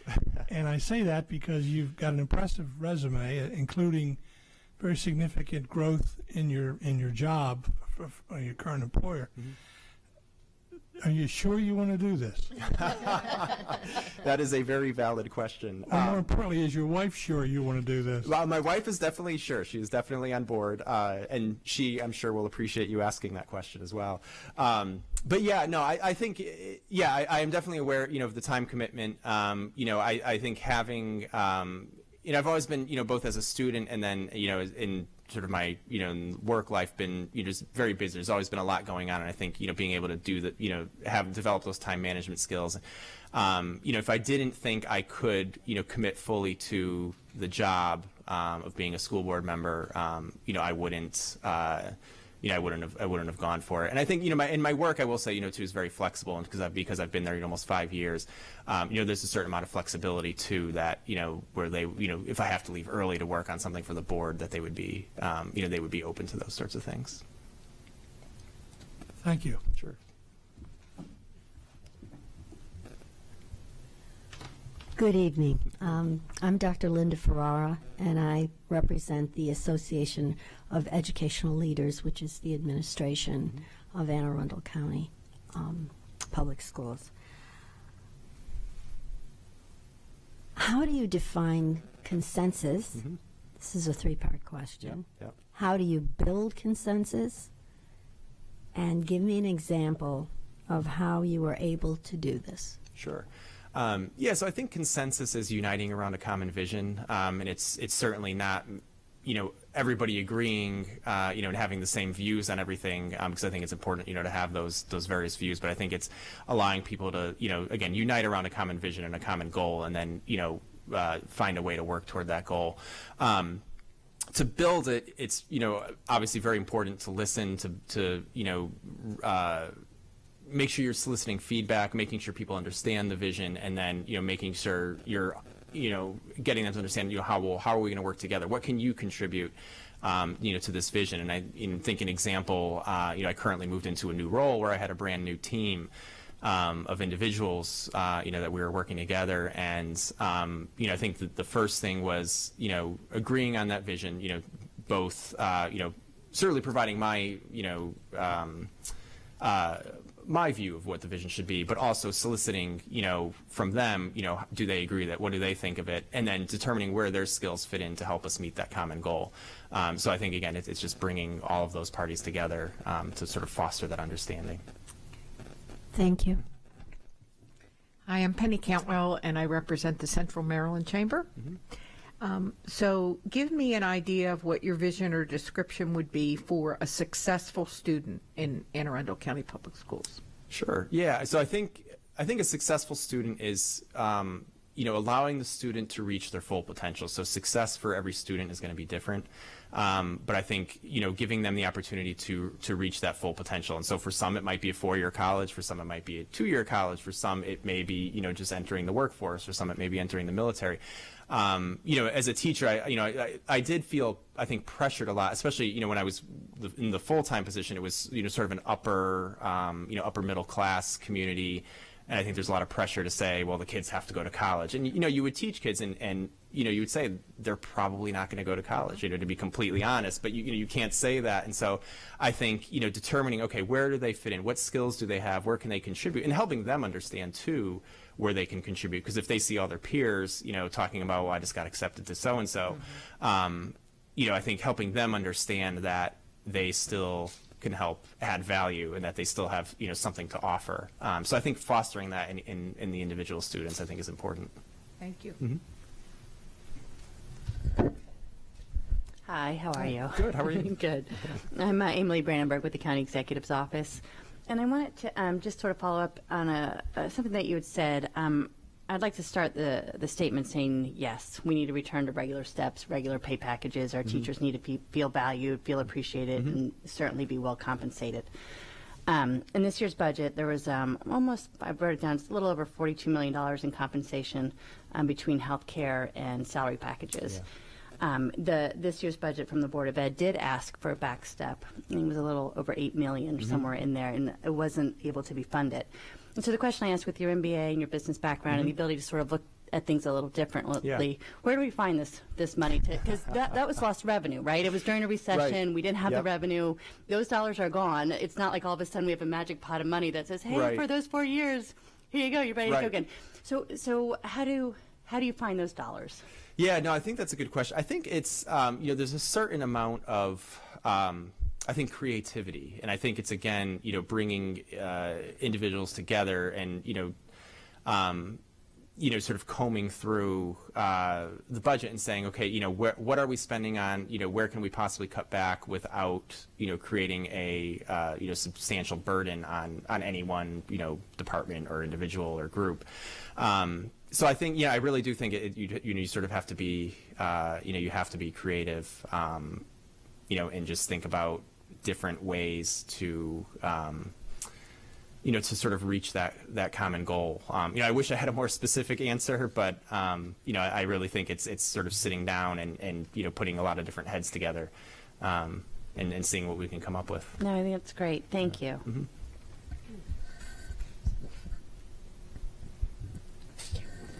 Hi, my name is Josie Rhea, and I represent the Chesapeake Regional Association of Student Councils. And just to piggyback off of Commissioner Brandenburg's question, so when coming through the budget, what do you think are a couple of areas you would cut? It's tough. That's a good question. Honestly, I don't know. I mean, I don't want to, just sort of say, well, yeah, we could do this, we could do that. I mean, I think, we have a tendency, you see it with the federal budget all the time. Well, we're just going to, we'll cut Medicare, we'll cut this, and we're going to have all of a sudden have this, all this money. I'm just not familiar, I don't think, enough with, with, the ins and outs of the budget to really know. So I think it's got to be consensus too, so. Okay. Yeah, sorry. It's okay. My other question is, in your application, you say you want to eliminate any gaps in services provided to Anne Arundel County Public School students. So what do you think are the most significant right now gaps, and how would you propose eliminating them? Yeah, so I think, I think that the easiest sort of go-tos, are, sort of the math and science. I think the ones that you always kind of hear. So I think, I think understanding the data, first of all, and sort of digging in and sort of determining, whether that's using standardized tests, whether it's, sort of speaking with teachers, whether it's, speaking with, individuals at, our universities and community colleges and saying, where, when your students are coming in, where do you wish they were more prepared? And I think a lot of it, too, is, a lot of like the leadership and character development of students as well, I think is important. I mean, I think it often goes overlooked because we're so focused on things like standardized testing and, like I said, getting into college and things like that. But, I think there's a lot to be said for, sort of the fostering critical thinking and some of those sort of softer skills, and, just helping, again, individuals develop and be prepared for the quote unquote real world. And my last question is, do you think leadership skills in students are important? Yeah, I think that, I think in a lot of ways, that should be the #1 skill we're developing. I mean, I think in, having worked in, a lot of different sort of fields, both in teaching and then you're working for the state and working in, a couple different industries, since I left teaching, I think, the one thing that is always desired is leadership, no matter what you're doing. And I think you can, skills you can learn, and whether you learn them through, formal coursework or learn them on the job, you can always learn skills, but I think, leadership takes some development, and I think we need to develop it in students, and I think, like I said, also in teachers. I think it's important for them to, have access to those types of programs as well. Thank you. Sure. Hi, I'm Susanna Kipke. I'm an appointee of the county executive and also the chairman of this commission. Thank you very much for coming tonight. My question for you is, as a former teacher, do you keep up with and if so, how do you keep up with sort of current educational trends, or especially in the lower grades? A lot of places are trying different things to see what works. Places are extending recess for littler kids, or not making homework mandatory in the lower grades, or things like that. So how do you keep up with those things, if you do, and what things do you think are a good idea, and would you be in favor of trying different things to see what gets the best outcome in our schools? You bet. Yeah. So, so I'll start with saying a lot of the jobs I've had recently have been, policy focused. Not in education, but sort of have an eye, kind of for policy issues and understanding that there are a lot of complexities to some of those issues. And so, I certainly, actually still read the newspaper every day. So I'm kind of aware of, some of the broader issues, things around charter schools, but also some of the smaller issues around, like recess time and, is there too much standardized testing? Are kids getting enough time? To sort of foster creativity and things like that. Now that, I have a son that's, beginning in the public school system, it's, sort of talking with, just his teachers and just sort of understanding, as he's bringing work home, understanding, is this in preparation for a standardized test, or is this for, is this something that's more creative?